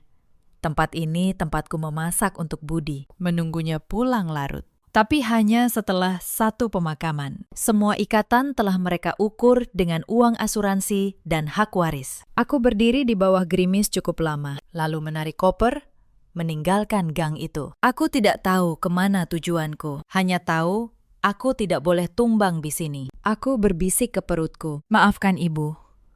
Ya, mulai sekarang hanya ada kita berdua. Anehnya, di tengah dingin yang menusuk. Liontin kalung Budi di dadaku terasa sedikit hangat. 2 bulan setelah meninggalkan rumah keluarga Santoso, aku menyewa kamar kontrakan kecil di ujung kota. Dindingnya lembab, atap sengnya rendah. Saat hujan, air merembes membentuk garis di lantai semen. Setiap malam, sambil mendengar tikus berlari di langit-langit, aku berkata pada diri sendiri, setidaknya tempat ini masih melindungi kami berdua. Aku menerima jahit borongan dari konveksi kecil dekat pasar. Upahnya hanya beberapa puluh ribu rupiah. Tapi aku tidak berani mengeluh. Di dompet hanya tersisa cukup untuk beberapa butir telur dan sebungkus mie instan. Aku menghitung setiap 1.000 rupiah. Agar besok masih punya uang untuk susu hamil. Aku tidak berani pulang ke rumah orang tuaku. Ibuku punya penyakit jantung. Ayahku baru stroke ringan tahun lalu. Jika tahu putrinya diusir dalam keadaan hamil, mereka tidak akan sanggup menanggungnya. Setiap kali ibu menelpon, aku menggigit bibir dan membuat suaraku ceria. Baik kok. Bu, ada kebohongan yang diucapkan bukan untuk menutupi kesalahan, melainkan untuk melindungi orang yang kita sayangi. Keluarga mertuaku tidak hanya mengusirku. Mereka menyebar kabar bahwa aku membawa kabur uang Budi, lalu menghilang. Suatu hari di pasar, kenalan lama mertuaku sengaja bicara keras. Perempuan zaman sekarang mengerikan. Suami baru meninggal, sudah merencanakan jalan sendiri. Ternyata, dalam cerita yang mereka sebar, aku bukan istri yang diusir, melainkan perempuan tamak yang kabur setelah menguras harta. Aku pernah datang ke kantor lama Budi, menanyakan sisa gaji dan asuransinya. Petugas berkata canggung, berkas Pak Budi sudah ada. Pihak keluarga yang mengurus pencairannya. Siapa? Ibu atau kakak iparnya? Ia menghindar. Sejak itu, sebuah kecurigaan tumbuh. Mungkin sejak awal mereka sudah merencanakan semuanya. Tapi aku tidak punya uang, tidak punya pengacara, tidak punya siapa-siapa. Suatu malam akhir bulan, hujan deras. Sisa uangku hanya beberapa lembar ribuan. Bungkus mie instan terakhir tergeletak di samping kotak susu hamil yang hampir habis. Tiba-tiba perutku melilit dan anakku menendang pelan. Tendangan itu membuatku menangis. Aku bisa menahan lapar. Tetapi anakku tidak bersalah dan tidak seharusnya kelaparan bersama ibunya. Aku melepas kalung peninggalan Budi. Ini benda terakhir yang membawa jejaknya. Satu-satunya yang berhasil kuselamatkan dari rumah itu. Aku pernah berjanji tidak akan menjualnya. Tetapi keesokan paginya, aku sadar tidak punya pilihan lain. Aku membungkusnya dengan sapu tangan, berkata pada diri sendiri, hanya digadaikan sementara. Nanti kalau dapat pekerjaan, lebih baik. Aku pasti menebusnya. Orang-orang di kontrakan pernah menyebut tempat gadai bernama Gadai Mulia. Gadai terbesar di kota ini. Pemiliknya, Pak Hartono. Kabarnya, dulu preman besar. Sangat galak. Aku bimbang lama. Seorang perempuan hamil masuk ke tempat seperti itu. Membayangkannya saja menakutkan. Tapi toko kecil pasti menawar rendah. Sementara aku butuh uang. Gadai Mulia terletak di jalan utama dengan plang merah menyala. Di depan toko, beberapa pemuda bertato menyapu diriku dari atas ke bawah. Aku menunduk dan masuk cepat. Di balik etalase kaca, seorang pemuda mengunyah permen karet sambil menatap ponsel. Ia melirikku, bertanya ketus. Gadai. Aku mengeluarkan sapu tangan, membukanya lapis demi lapis. Kalung perak kusam muncul di bawah cahaya lampu. Saya mau gadai kalung ini. Pemuda itu melihatnya sekilas. Perak kusam begini, paling laku 300.000. Mau. Tanda tangan. 3 kata itu menyayat hatiku. Bagi mereka ini hanya potongan perak tua. Bagiku, peninggalan terakhir dari suami yang telah tiada. Saat ujung pulpenku menyentuh formulir, dari arah tangga terdengar langkah kaki. Seorang pria berkemeja hitam turun. Posturnya tinggi, tatapannya tajam. Pemuda di konter berdiri tegak. Siang, Pak Hartono. Pak Hartono melewati konter, tapi beberapa langkah. Tatapannya terpaku pada kalung di meja. Seluruh tubuhnya seolah berhenti. Ekspresi dinginnya lenyap, digantikan keterkejutan. Ia mengambil kalung itu. Jarinya mengusap simbol burung. Kamu dapat dari mana ini? Kedua tanganku memeluk perut. Itu milik suami saya. Beliau sudah meninggal. Saya hanya ingin menggadaikannya untuk makan. Saya tidak mencuri. Mendengar kata suami, tatapannya menajam. Siapa nama suamimu? Budi Triyono. Nama itu baru keluar. Seluruh ruangan seolah membeku. Pak Hartono menggenggam kalung itu hingga uratnya menonjol. Lalu ia berbalik menghadap anak buahnya. Bawa ibu ini ke ruang dalam. Buatkan susu hangat. Telepon dokter langganan saya. Buka brankas. Ambil 10 miliar. Siapkan kamar tamu di rumah. Mulai sekarang. Dia tamu kehormatanku. Aku mematung. Mengira salah dengar. Baru beberapa menit lalu, kalung Budi dihargai 300.000. Sekarang pria paling berkuasa di Gadai Mulia hendak memberiku 10 miliar rupiah. Air mata mengalir karena bingung, bukan bahagia. Pak Hartono. Kenapa Bapak kenal suami saya? Ia menunduk menatap Riontin, suaranya rendah. Karena jika bukan karena Budi bertahun-tahun lalu, Hartono ini sudah tidak punya nyawa untuk berdiri bicara denganmu. Jika kamu membawanya ke tempatku, itu artinya utangku pada Budi sudah saatnya dibayar. Pintu ruang dalam tertutup di belakangku. Aku duduk di sofa kulit menghadap meja kerja besar. Pak Hartono duduk di hadapanku. Tatapannya lebih mirip seseorang yang menemukan sesuatu yang lama hilang. Coba ceritakan, siapa yang memberikan kalung ini? Suami saya, Mas Budi. Sebelum meninggal, mendengar nama Budi lagi, sudut matanya berkedut. Dia benar-benar sudah meninggal. Aku mengangguk. Beliau kecelakaan. Pak Hartono memejamkan mata. Di wajahnya terlihat kilasan sakit yang dalam. Cukup untuk membuatku mengerti, Budi bukan kenalan biasa. Aku berdiri panik saat uang itu disiapkan. Tidak. Pakistan, saya tidak bisa menerima sebanyak itu. Saya kesini menggadaikan kalung, bukan meminta uang.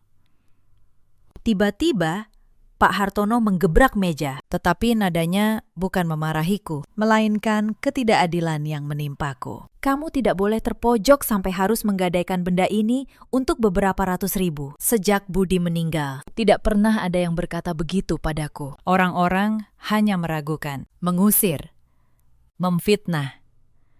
Tidak ada yang bertanya bagaimana aku bertahan hidup. Pak Hartono mengeluarkan map tipis dari laci, tetapi belum membukanya. Aku tidak ingin bicara gegabah sebelum punya bukti. Tapi, siapkan mentalmu. Kematian Budi mungkin tidak sesederhana yang kamu kira. Napasku tertahan. Selama 2 bulan aku mencoba menerima bahwa suamiku malang karena kecelakaan. Tapi teman lamanya justru mengatakan kematian itu bermasalah. Maksud Bapak?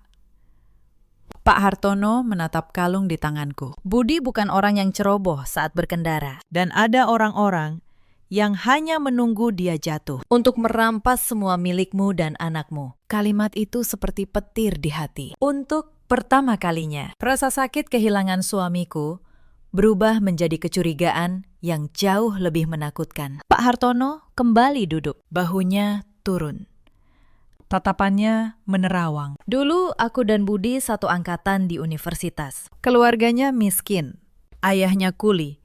Ibunya penjual sayur. Saat ayahnya sakit parah dan biaya obat menumpuk, aku nyaris berhenti kuliah. Lalu Budi diam-diam memberikan amplop berisi seluruh tabungannya. Ia hanya berkata, uang masih bisa dicari. Orang tua tidak ada duanya. Tanpa dia, ayahku mungkin tidak selamat malam itu. Bertahun-tahun kemudian, setelah punya sedikit uang, ia bertemu Budi lagi. Sebelum berpisah, ia melepas kalung yang dipakainya dan memberikannya pada Budi. Kamu simpan ini. Siapapun yang melihatnya akan tahu ini tandaku. Kapanpun kamu atau keluargamu kesulitan, tunjukkan ini, akan kubayar dengan nyawaku.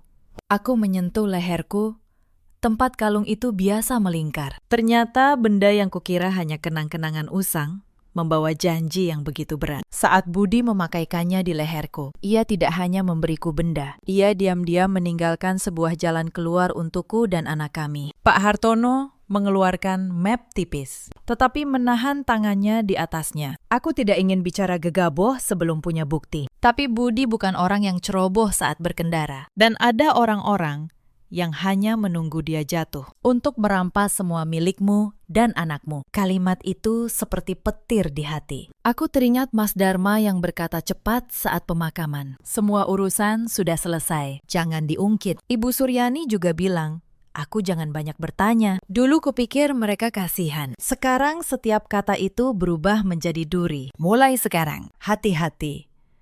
Lanjutnya, jangan hubungi mereka. Jangan biarkan mereka tahu kamu di mana. Jika mereka tidak bersalah, kita akan tahu. Tapi, jika terlibat, mereka akan menunjukkan belangnya sendiri. Aku menggenggam erat liontin di tanganku. Jika benar ada yang mencelakai Mas Budi, sepahit apapun kebenarannya, saya harus tahu. Pak Hartono mengangguk. Baik, tapi jika ingin mencari kebenaran, kamu tidak boleh lemah hati di hadapan orang jahat. Baru saja aku selesai bicara. Pintu ruang dalam diketuk cepat. Anak buahnya membuka pintu. Wajahnya tegang, berbisik.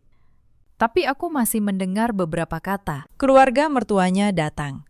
Raut tenang Pak Hartono lenyap, digantikan ketajaman orang yang terbiasa menangani bahaya. Dari celah pintu, ku dengar teriakan, "Mana perempuan itu? Suruh dia keluar." Itu suara Mas Dharma. Aku membeku. Kenapa mereka bisa tahu aku di sini? Aku baru tiba. Belum sampai 1 jam. Mas Dharma menggedor kaca. Suaranya melengking.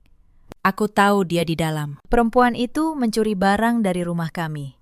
Aku gemetar. Bukan karena takut ditangkap, tapi karena mereka sudah siap memutarbalikan fakta. Aku hanya membawa 1 kalung peninggalan suamiku yang ia berikan sendiri. Tapi mereka bisa dengan mudah menuduhku mencuri. Pak Hartono berdiri di luar. Suaranya berat dan dingin. Siapa yang mengizinkan kalian membuat keributan di depan tokoku? Suara Mas Dharma. Perempuan di dalam itu istri adikku. Dia mencuri, lalu kabur. Kalian yang menyembunyikannya berarti ikut berkomplot. Terdengar tawa pelan Pak Hartono. Mencuri. Ada surat laporannya. Atau hanya asal bicara? Aku tidak butuh surat laporan. Kalau aku bilang dia mencuri, ya dia mencuri. Serahkan dia.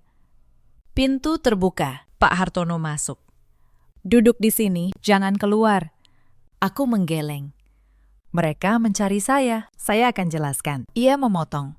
Menjelaskan sama saja menyerahkan diri ke kandang mereka. Kamu pikir mereka datang untuk mendengarkan penjelasanmu? Kalimat itu seperti tamparan air dingin. Ia memberi perintah. Tutup total pintu depan. Panggil orang lagi. Di luar, Mas Dharma semakin menjadi. Kau pikir dengan menutup pintu masalah selesai? Aku bisa hancurkan tokomu sekarang. Aku belum pernah melihatnya seperti ini. Kakak ipar yang tadinya sopan, kini menunjukkan wujud aslinya. Pak Hartono tertawa dingin. Ini gadai mulia. Kalau mau menghancurkan, silahkan coba.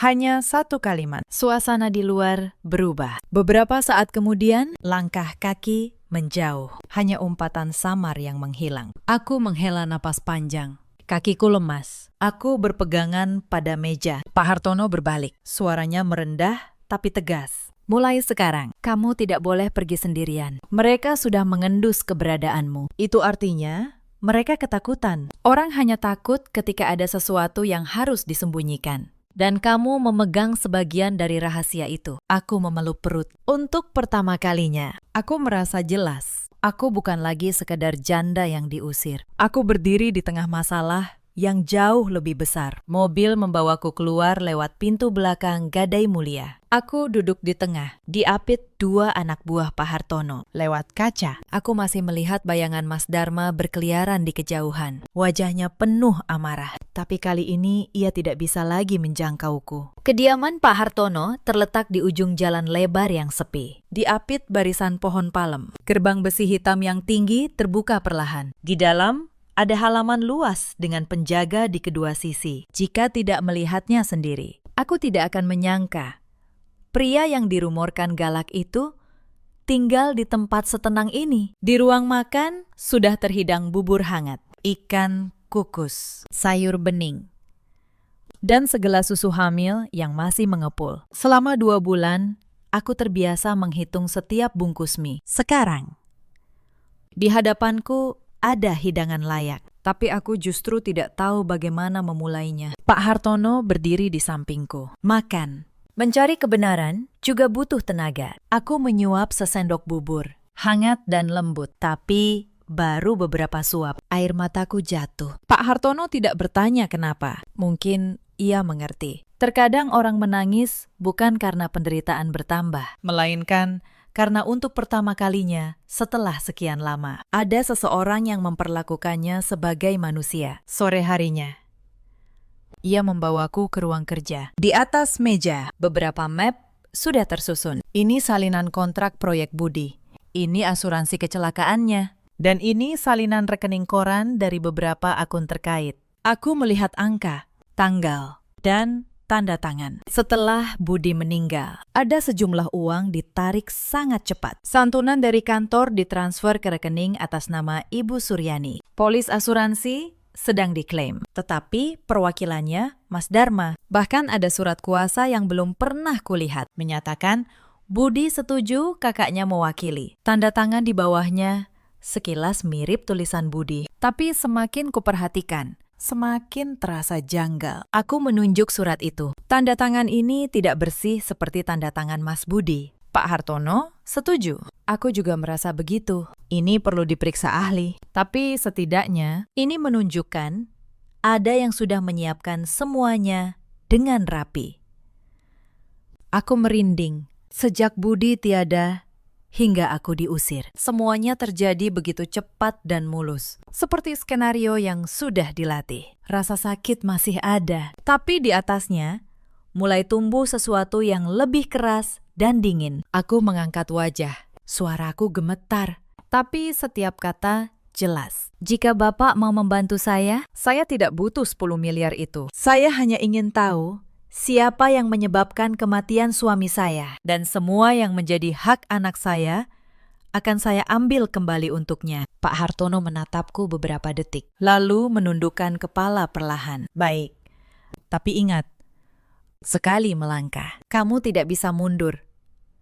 Akan ada yang menangis memohon, ada yang mengancam, ada yang memfitnahmu lebih parah. Kalau kamu lemas sekali saja, mereka akan menggigitmu 10 kali lebih dalam. Aku menarik napas. Wajah Budi. Pesannya agar aku menjaga anak kami. Semua menyatu menjadi satu jawaban. Saya sudah tidak punya apa-apa lagi untuk kehilangan. Tapi anak saya punya masa depan panjang. Saya tidak bisa membiarkan hidupnya dimulai dengan sebuah fitnah. Bibir Pak Hartono sedikit terangkat, membentuk senyum dingin. Kalau begitu, bagus.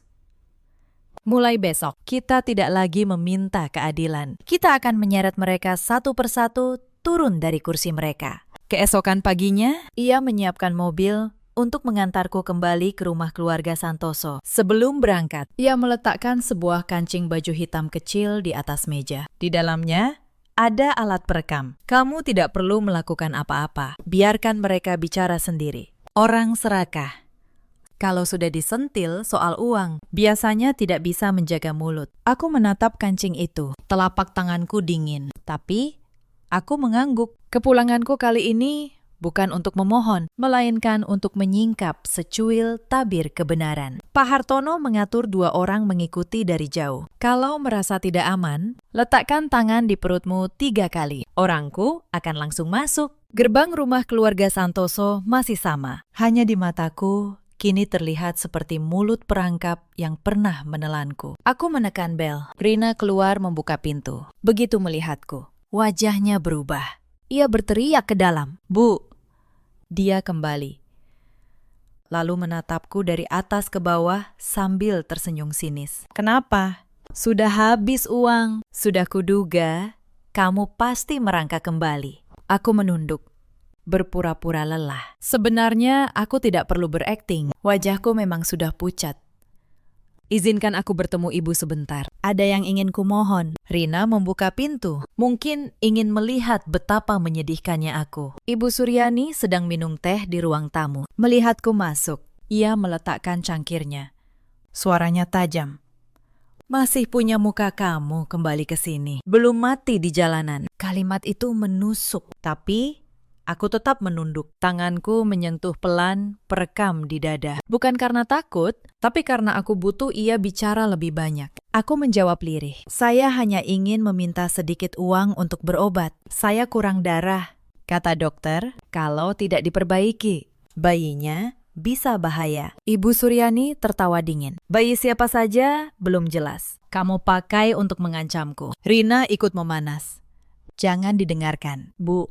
Orang seperti dia, kalau diberi hati, nanti minta jantung. Hari ini minta uang obat, besok minta biaya melahirkan." Aku menggigit bibir, membiarkan mereka menghinaku. Setiap kata yang mereka ucapkan, kini adalah bukti. Mas Dharma turun. Kemejanya belum terkancing rapi. Melihatku, ia tertawa sinis. "Uang.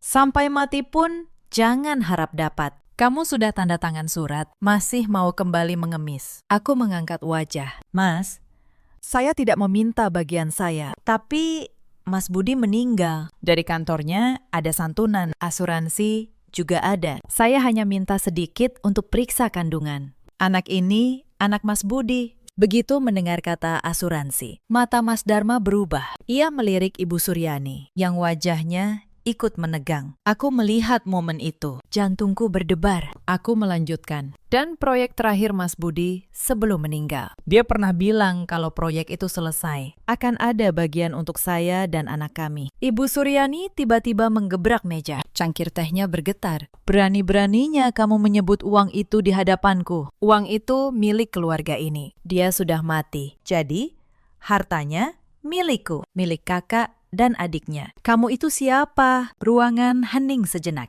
Aku tetap menunduk ketakutan. Kalimat itu, kata demi kata, telah terekam dengan jelas. Aku membuat suaraku lebih gemetar. "Tapi saya istrinya. Anak dalam kandungan ini anaknya. Apa karena Mas Budi tidak ada? Saya dan anak saya tidak punya hak apa-apa lagi. Mas Dharma mengeram. Hakmu sudah selesai saat kamu tanda tangan. Jangan pikir kamu bisa menekan kami dengan perut buncit itu. Ia melangkah mendekat, menatapku mengancam.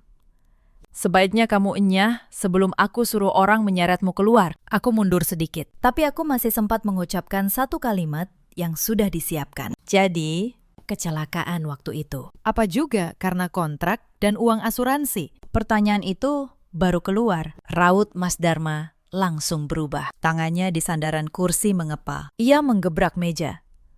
Jangan bicara sembarangan. Kecelakaan itu karena dia sial. Jalanan licin. Truknya remblong. Siapa yang bisa menduga? Aku menatapnya. Justru karena jawabannya terlalu cepat dan lengkap. Itu yang membuatnya mencurigakan. Aku hanya bertanya samar, tapi ia sudah buru-buru menyebut jalanan licin dan remblong. Seolah kalimat itu sudah disiapkan sejak lama. Ibu Suryani ikut menimpali. Jangan bicara ngawur. Nanti arwah suamimu tidak tenang. Pergi. Aku berpura-pura menyeka air mata. Saya mengerti. Saya akan pergi. Aku berbalik dan berjalan keluar. Setiap langkah terasa pelan, tapi hatiku bergetar. Bukan karena takut seperti saat diusir dulu, melainkan karena kali ini aku tahu, aku tidak lagi meraba dalam gelap. Aku baru saja mendengar retakan pertama pada topeng kepalsuan mereka. Sampai di ujung jalan. Mobil Pak Hartono sudah menunggu. Begitu aku masuk, anak buahnya melepas kancing perekam dan memutarnya. Beberapa detik kemudian, suara Ibu Suryani terdengar jelas. Uang itu milik keluarga ini. Dia sudah mati. Jadi, hartanya milikku. Aku memejamkan mata. Air mataku mengalir, tapi sudut bibirku bergetar. Itu adalah saat di mana aku tahu keadilan mungkin datang terlambat, tapi ia sudah mulai bersuara. Sore itu, Pak Hartono mengangkat telepon. Pak Wirawan, saya akan membawa seseorang menemui Anda. Ini soal Budi. Di seberang, hening sejenak. Lalu terdengar suara pria. Akhirnya hari ini datang juga. Punggungku terasa dingin.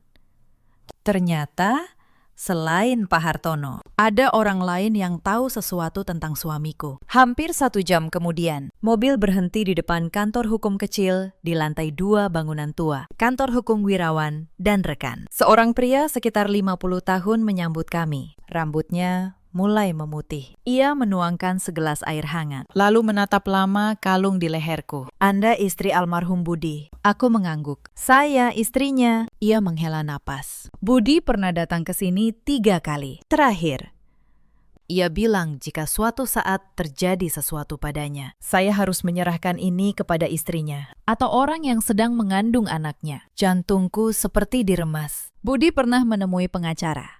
Ia sudah menyiapkan sesuatu yang tidak kuketahui. Aku bertanya gemetar, kenapa dia tidak bilang pada saya? Pak Wirawan menatapku.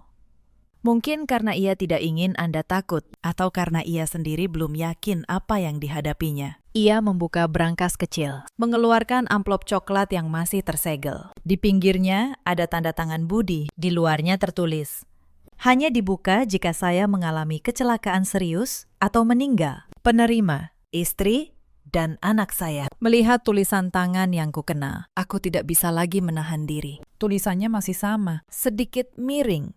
Orangnya sudah tiada, tapi jejaknya masih begitu hidup di depan mataku. Aku menarik napas dalam dan membuka amplop itu. Di dalamnya ada surat wasiat tulisan tangan, disertai salinan dokumen aset dan saham. Di baris pertama, aku langsung mengenali gaya bahasa Budi. Ia menulis, jika terjadi sesuatu padanya, seluruh aset pribadi, bagian saham di proyek, dan semua keuntungan dari pekerjaannya diwariskan kepada istrinya dan anak mereka yang belum lahir. Ia menegaskan, tidak peduli anaknya laki-laki atau perempuan, lahir sehat atau sakit, ia tetap ahli waris yang sah. Membaca itu, air mataku jatuh tak terbendung di saat keluarga mertuaku meragukan darah daging anakku. Budi diam-diam telah melindungi kami dengan setiap baris tulisannya. Pak Wirawan berkata pelan, dia mencintai Anda lebih dari yang Anda kira. Ternyata bahkan setelah tiada, Budi masih berdiri di depan kami. Ia tidak membiarkan anaknya diingkari. Pak Wirawan mengambil selembar kertas kecil yang terselip di akhir surat wasiat. Yang ini, Tolong dibaca baik-baik. Aku menyeka air mata. Hanya satu kalimat pendek, tapi membuat seluruh tubuhku membeku. Jika terjadi sesuatu padaku, tolong periksa kembali kontrak proyek bulan Juli. Terutama adendum perubahan rute transportasi. Aku membacanya berulang. Darahku seolah berhenti mengalir. Budi tidak hanya menyiapkan surat. Ia meninggalkan sebuah petunjuk. Pak Hartono langsung menelpon orangnya. Cari kontrak bulan Juli. Temukan adendum perubahan rute. Versi sebelum dan sesudahnya. Aku butuh hari ini juga. Sekitar setengah jam kemudian, hasil pindaian dikirim. Di layar muncul 2 adendum kontrak yang hampir identik. Bedanya hanya satu. Rute transportasi untuk pengiriman dokumen dan material diubah saat Pak Hartono memperbesar peta. Titik perubahan itu adalah jalanan sepi, tempat Budi mengalami kecelakaan. Aku menatap layar, napasku tercekat. Ini bukan lagi kecurigaan samar. Seseorang telah mengarahkan Budi melewati tempat kejadian itu. Perubahan kecil di atas kertas, tapi cukup untuk mengirim suamiku ke pintu kematian. Pak Hartono menatapku. Suaranya berat. Suamimu sebelum meninggal sudah tahu ia sedang dalam bahaya. Aku duduk mematung. Kalimat itu merobek harapan terakhirku bahwa semua ini hanya kebetulan. Budi sudah curiga, sudah berjaga. Tapi ia tetap tidak bisa lolos. Aku memeluk surat wasiat itu di dada. Aku sakit karena sadar di hari-hari terakhirnya. Ia mungkin harus berjuang sendirian, melawan ketakutan, dikhianati oleh orang-orang di sekitarnya. Surat wasiat di tanganku bukan hanya dokumen waris. Itu adalah lentera pertama yang menyorot ke dalam kegelapan yang keluarga Santoso kira sudah mereka kubur selamanya. Pak Hartono mengantarku kembali, menyuruhku istirahat. Tapi ia sendiri tidak berhenti. Sepanjang malam, teleponnya berdering. Orang-orangnya disebar mencari sopir truk, melacak riwayat transfer, dan memeriksa perusahaan terkait kontrak. Periksa lagi aliran dananya. Ambil akta pendirian perusahaannya. Jangan sampai dia kabur. Menjelang tengah malam, ia masuk dengan setumpuk kertas baru. Wajahnya lebih dingin dari biasanya. Kamu harus siapkan mental. Masalah ini lebih dalam dari yang kita duga. Ia membuka halaman pertama. Itu rekening koran sopir truk. 3 hari sebelum kecelakaan, rekeningnya menerima sejumlah besar uang dalam 3 kali transfer. Pengirimnya bukan nama asli, melainkan melalui rekening perantara yang terhubung ke sebuah perusahaan bernama PT Anugrah Jaya. Pak Hartono mengetuk nama itu. Perusahaan ini hampir tidak punya kegiatan. Kantornya kosong. Karyawannya fiktif. Ini perusahaan cangkang. Aku melihat kertas itu. Kepalaku pusing. Perusahaan cangkang. Sopir yang menghilang. Transfer uang sebelum kecelakaan. Aku bertanya lirih. Perusahaan itu milik siapa? Ia membuka halaman berikutnya. Menunjukkan salinan kepemilikan saham.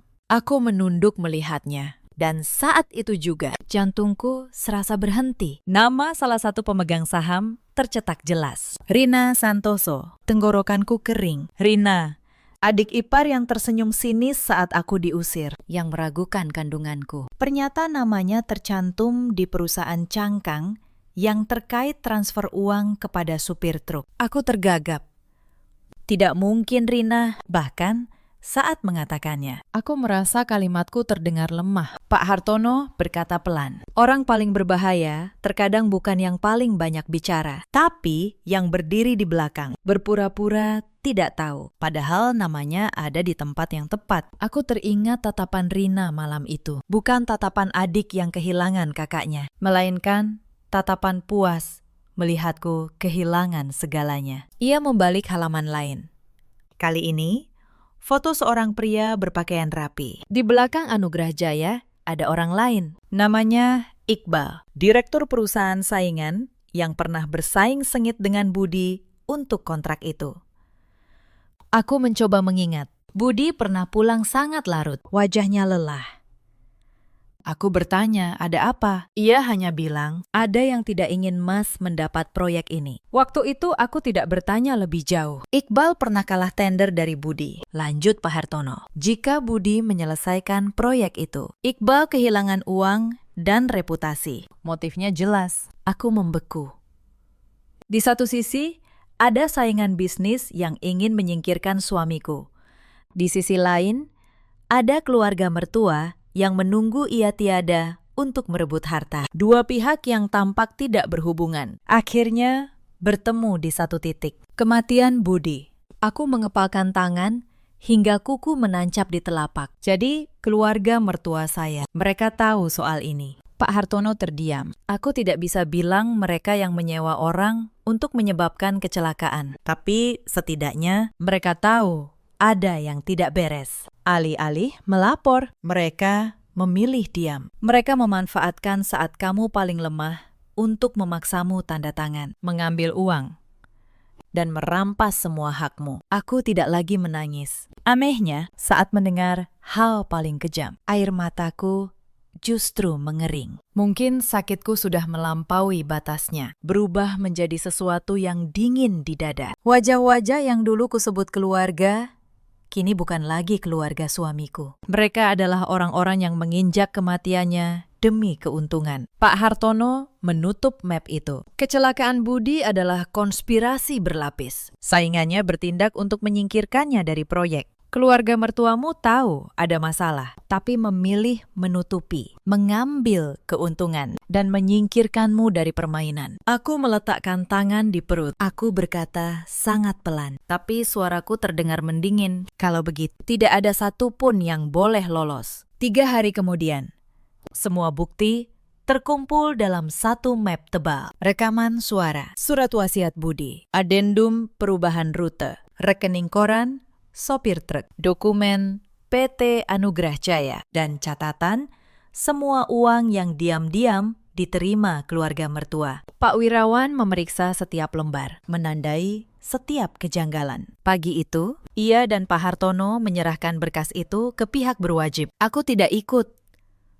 Tapi setiap menit penantian terasa panjang. Menjelang siang, Pak Hartono menelpon. Laporannya sudah diterima. Dharma dan Rina akan dipanggil lebih dulu. Tanganku gemetar, bukan karena takut, tapi karena tahu pintu yang kubuka tidak bisa ditutup lagi. Sore harinya, Dharma dan Rina dipanggil untuk dimintai keterangan. Awalnya mereka menyangkal semuanya. Dharma bilang ia hanya mewakili keluarga mengurus pemakaman. Rina menangis, berkata, namanya hanya dipinjam teman. Ia tidak tahu apa-apa. Mereka berakting dengan sangat baik. Tapi di hadapan mereka, kini bukan lagi aku yang lemah, melainkan bukti yang dingin. Saat akta perusahaan ditunjukkan, wajah Rina memucat. Saat rekening koran dan adendum kontrak diletakkan di meja, ia benar-benar menangis. Ia mengaku tahu soal perubahan rute itu, tapi ia kira Iqbal hanya ingin mempersulit Budi. Saya cuma mau Mas Budi gagal dapat proyek. Siapa suruh dia selalu membela perempuan itu?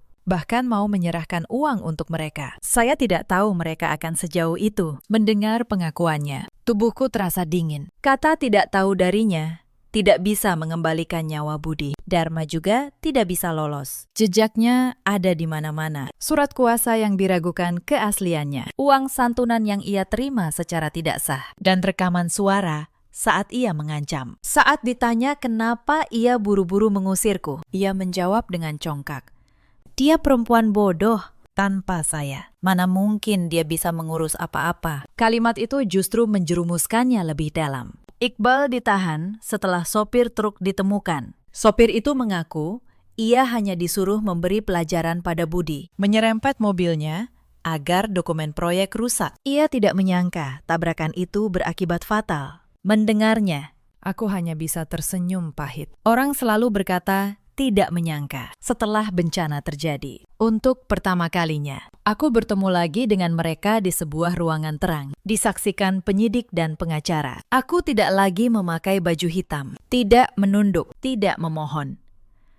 Aku mengenakan gaun hamil yang sopan, dengan kalung Budi di leher. Dharma menatapku dengan marah. Rina menunduk. Ibu Suryani begitu melihatku, langsung menangis. Ia mencoba mendekat, tapi dihalangi. Ibu, maafkan ibu. Maafkan kakak dan adikmu. Bagaimanapun, anak dalam kandunganmu itu darah daging keluarga Santoso juga. Aku menatapnya. Hatiku tidak lagi bergetar. Rasa sakit yang sudah sampai ke puncaknya tidak lagi butuh teriakan. Di hadapanku adalah seorang wanita yang baru ingat soal darah daging saat ia butuh dimaafkan. Aku menatapnya lurus saat ibu mengusir saya di tengah hujan. Apakah ibu pernah berpikir tentang kata maaf? Saat ibu meragukan anak dalam kandungan saya, apakah ibu ingat dia cucu ibu? Saat ibu mengambil uang Mas Budi dan membiarkan saya menggadaikan kenang-kenangan untuk makan, apakah ibu pernah merasa bersalah? Ibu Suryani menangis, tidak bisa menjawab. Keheningannya sudah cukup menjadi jawaban. Aku beralih ke Dharma dan Rina. Dulu mereka pikir aku tanpa uang dan tanpa dukungan bisa mereka injak sesuka hati. Tapi pada akhirnya yang menjatuhkan mereka bukan kekuasaan Pak Hartono atau kebencianku, melainkan keserakahan mereka sendiri. Aku tidak memaki, tidak menghina. Aku hanya berkata satu kalimat, siapa yang berbuat, dia yang bertanggung jawab. Lalu aku meletakkan tangan di perut, berdiri, dan meninggalkan ruangan. Di belakangku, Ibu Suryani masih menangis. Dharma masih menyangkal, tapi kali ini suara mereka tidak lagi menentukan nasibku dan anakku. Aku menatap langit kelabu sehabis hujan. Keadilan tidak datang dengan tangisan atau permohonan. Ia datang dari kebenaran, dari bukti. Dan dari keberanian untuk kembali ke tempat di mana kau pernah diinjak. Bulan-bulan berikutnya, segalanya perlahan kembali ke tempatnya. Dharma dihukum karena pemalsuan dokumen, penggelapan dana, dan pemaksaan. Rina mempertanggungjawabkan perannya dalam konspirasi yang berujung pada kematian kakaknya sendiri. Ibu Suryani, meski tidak terlibat langsung, kehilangan segalanya. Rumah yang dulu ia banggakan kini sepi. Reputasi yang ia jaga seumur hidup hancur. Aku tidak merasa bahagia melihat mereka jatuh. Saat mendengar kabar Ibu Suryani jatuh sakit, hatiku masih terasa berat. Bagaimanapun, ia ibu dari Budi. Tapi aku teringat malam hujan itu, saat ia menatap perutku dan mengingkari darah daging putranya sendiri. Ada kesalahan yang tidak bisa dihapus hanya dengan kata keluarga. Berkat surat wasiat Budi dan bantuan Pak Wirawan, aku mendapatkan kembali seluruh hak waris, bagian saham proyek, uang asuransi, tabungan pribadi, dan semua yang pernah coba disembunyikan. Hari saat aku menandatangani dokumen terakhir, aku duduk lama menatap nama Budi di atas kertas. Aku tidak berpikir tentang kemenangan. Aku hanya merasa kasihan pada suamiku. Bahkan setelah tiada, ia masih berjuang untuk memberikan jalan hidup bagi kami. Anakku lahir pada suatu pagi yang cerah. Seorang bayi laki-laki yang sehat. Tangisannya kencang. Tangan mungilnya mengepal erat, seolah menggenggam kehidupan dengan sekuat tenaga. Saat ia diletakkan di dadaku, aku menangis. Bukan lagi tangisan putus asa, melainkan tangisan seorang ibu yang akhirnya berhasil melewati jalan yang teramat panjang. Kuberi ia nama Damai, berharap hidupnya akan lebih damai dari hidup ibunya. Dan ia tumbuh tanpa membawa dendam orang dewasa. Pak Hartono datang menjenguk. Ia berdiri lama di samping boks bayi. Keningnya mirip Budi, katanya pelan. Ia masih sama, tidak banyak bicara. Tapi tatapannya saat melihat anakku jauh lebih lembut. Mungkin baginya, menolong kami bukan hanya soal membayar utang budi, tapi juga cara menjaga kenangan persahabatan masa mudanya. Setelah pulih, aku mengambil keputusan yang mengejutkan banyak orang. Aku menggunakan sebagian harta peninggalan Budi untuk mendirikan sebuah yayasan atas namanya. Yayasan Budi Luhur. Yayasan ini membantu anak yatim yang kehilangan sandaran. Seperti anakku yang nyaris terlahir tanpa nama baik. Juga membantu perempuan yang diusir dan mengalami kekerasan dalam rumah tangga. Aku melakukannya bukan agar dipuji. Aku hanya berpikir, jika Budi masih hidup, ia pasti akan melakukan hal yang sama. Saat peresmian yayasan, aku menggendong Damai di depan banyak orang. Di leherku, kalung perak kusam itu masih melingkar. Liontin burungnya menempel di dekat jantung. Ia bukan lagi benda yang pernah kugadaikan karena putus asa. Ia adalah saksi perjalanan hidup, pengingat